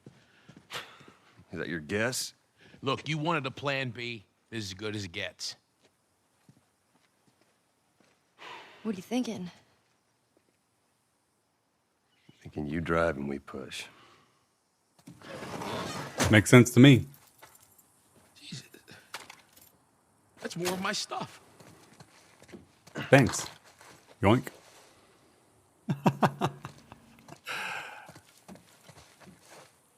Bill's a great character. Bill is a great character.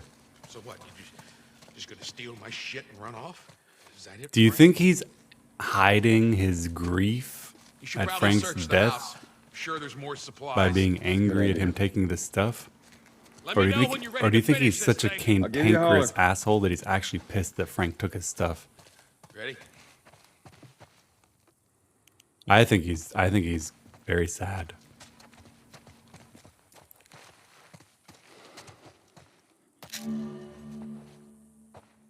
Supplements menu. In 5 more, I can increase my health. That seems really good.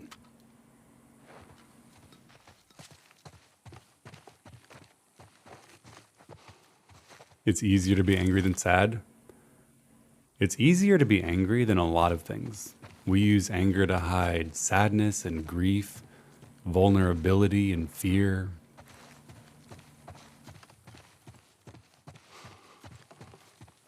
Often unconsciously.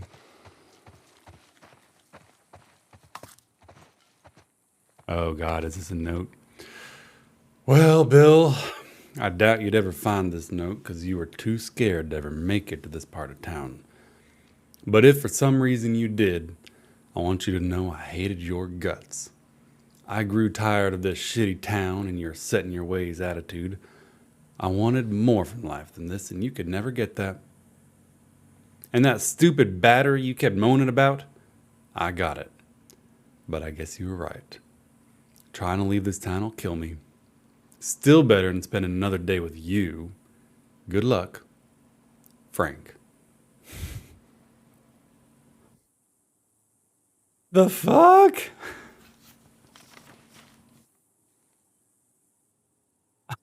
That might be the best suicide note I've ever heard.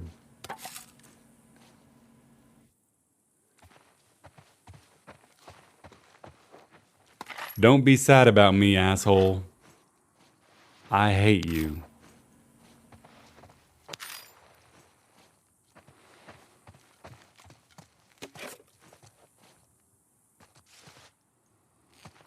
Bill is an asshole. Bill is an asshole. We already know that. That's true.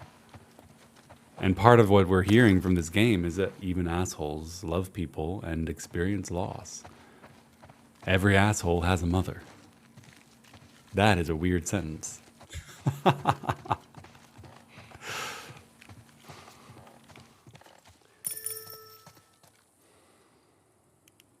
Bill, I found this in there, and I figured you should have it. Well, that's how you feel. Well, fuck you too, Frank. Fucking idiot. You ready to go?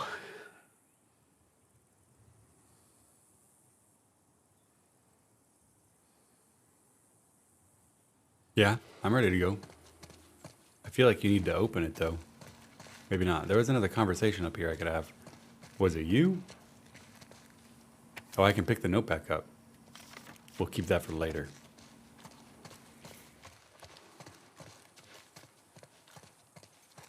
What's up, kiddo? You gonna be okay with this? Yeah, not a problem. Yeah. You're doing a good job. Of what? I figured you should know that. I won't let you down with this.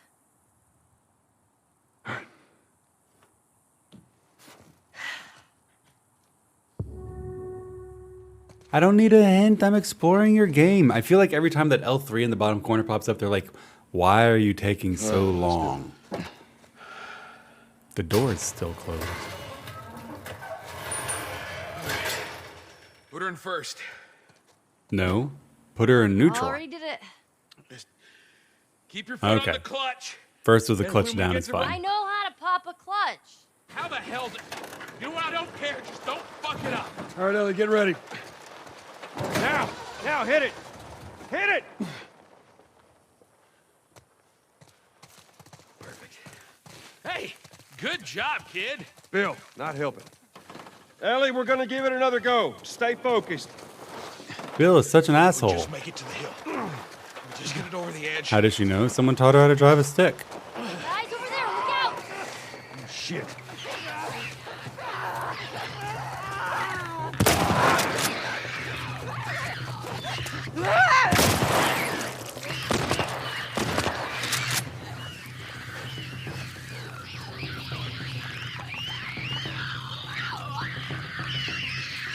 Stare.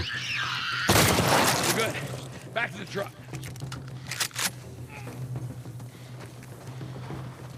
You can turn off hints. I should turn off hints. It always annoys me when it pops up. You gotta go faster! A lot of people in the country learn to drive a stick, even though they're kind of obsolete.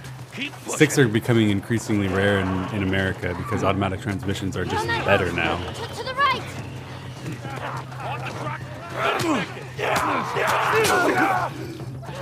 Why am I down?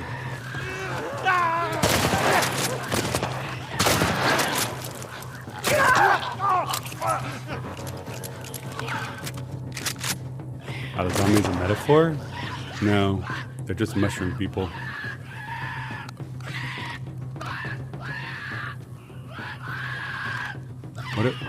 What are you doing? We don't have much time. Back to pushing. Stick is good if you don't want people to drive your car. Yeah, because it's rare to learn how to drive a stick these days. My very first car with a stick, I had a 1984 Volkswagen Rabbit. Other side. To your left.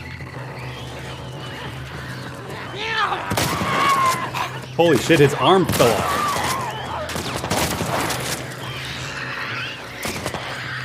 Fell. Exploded. Get her to the hill. I've only got 4 shots left. Whoa, there's some more shots. Thank you.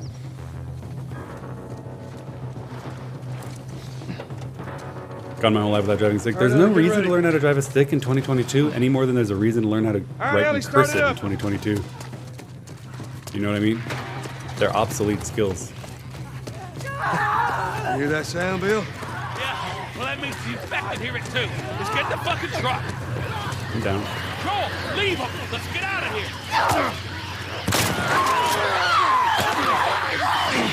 I'm dead. I'm super dead. I tried to get in the truck and I couldn't.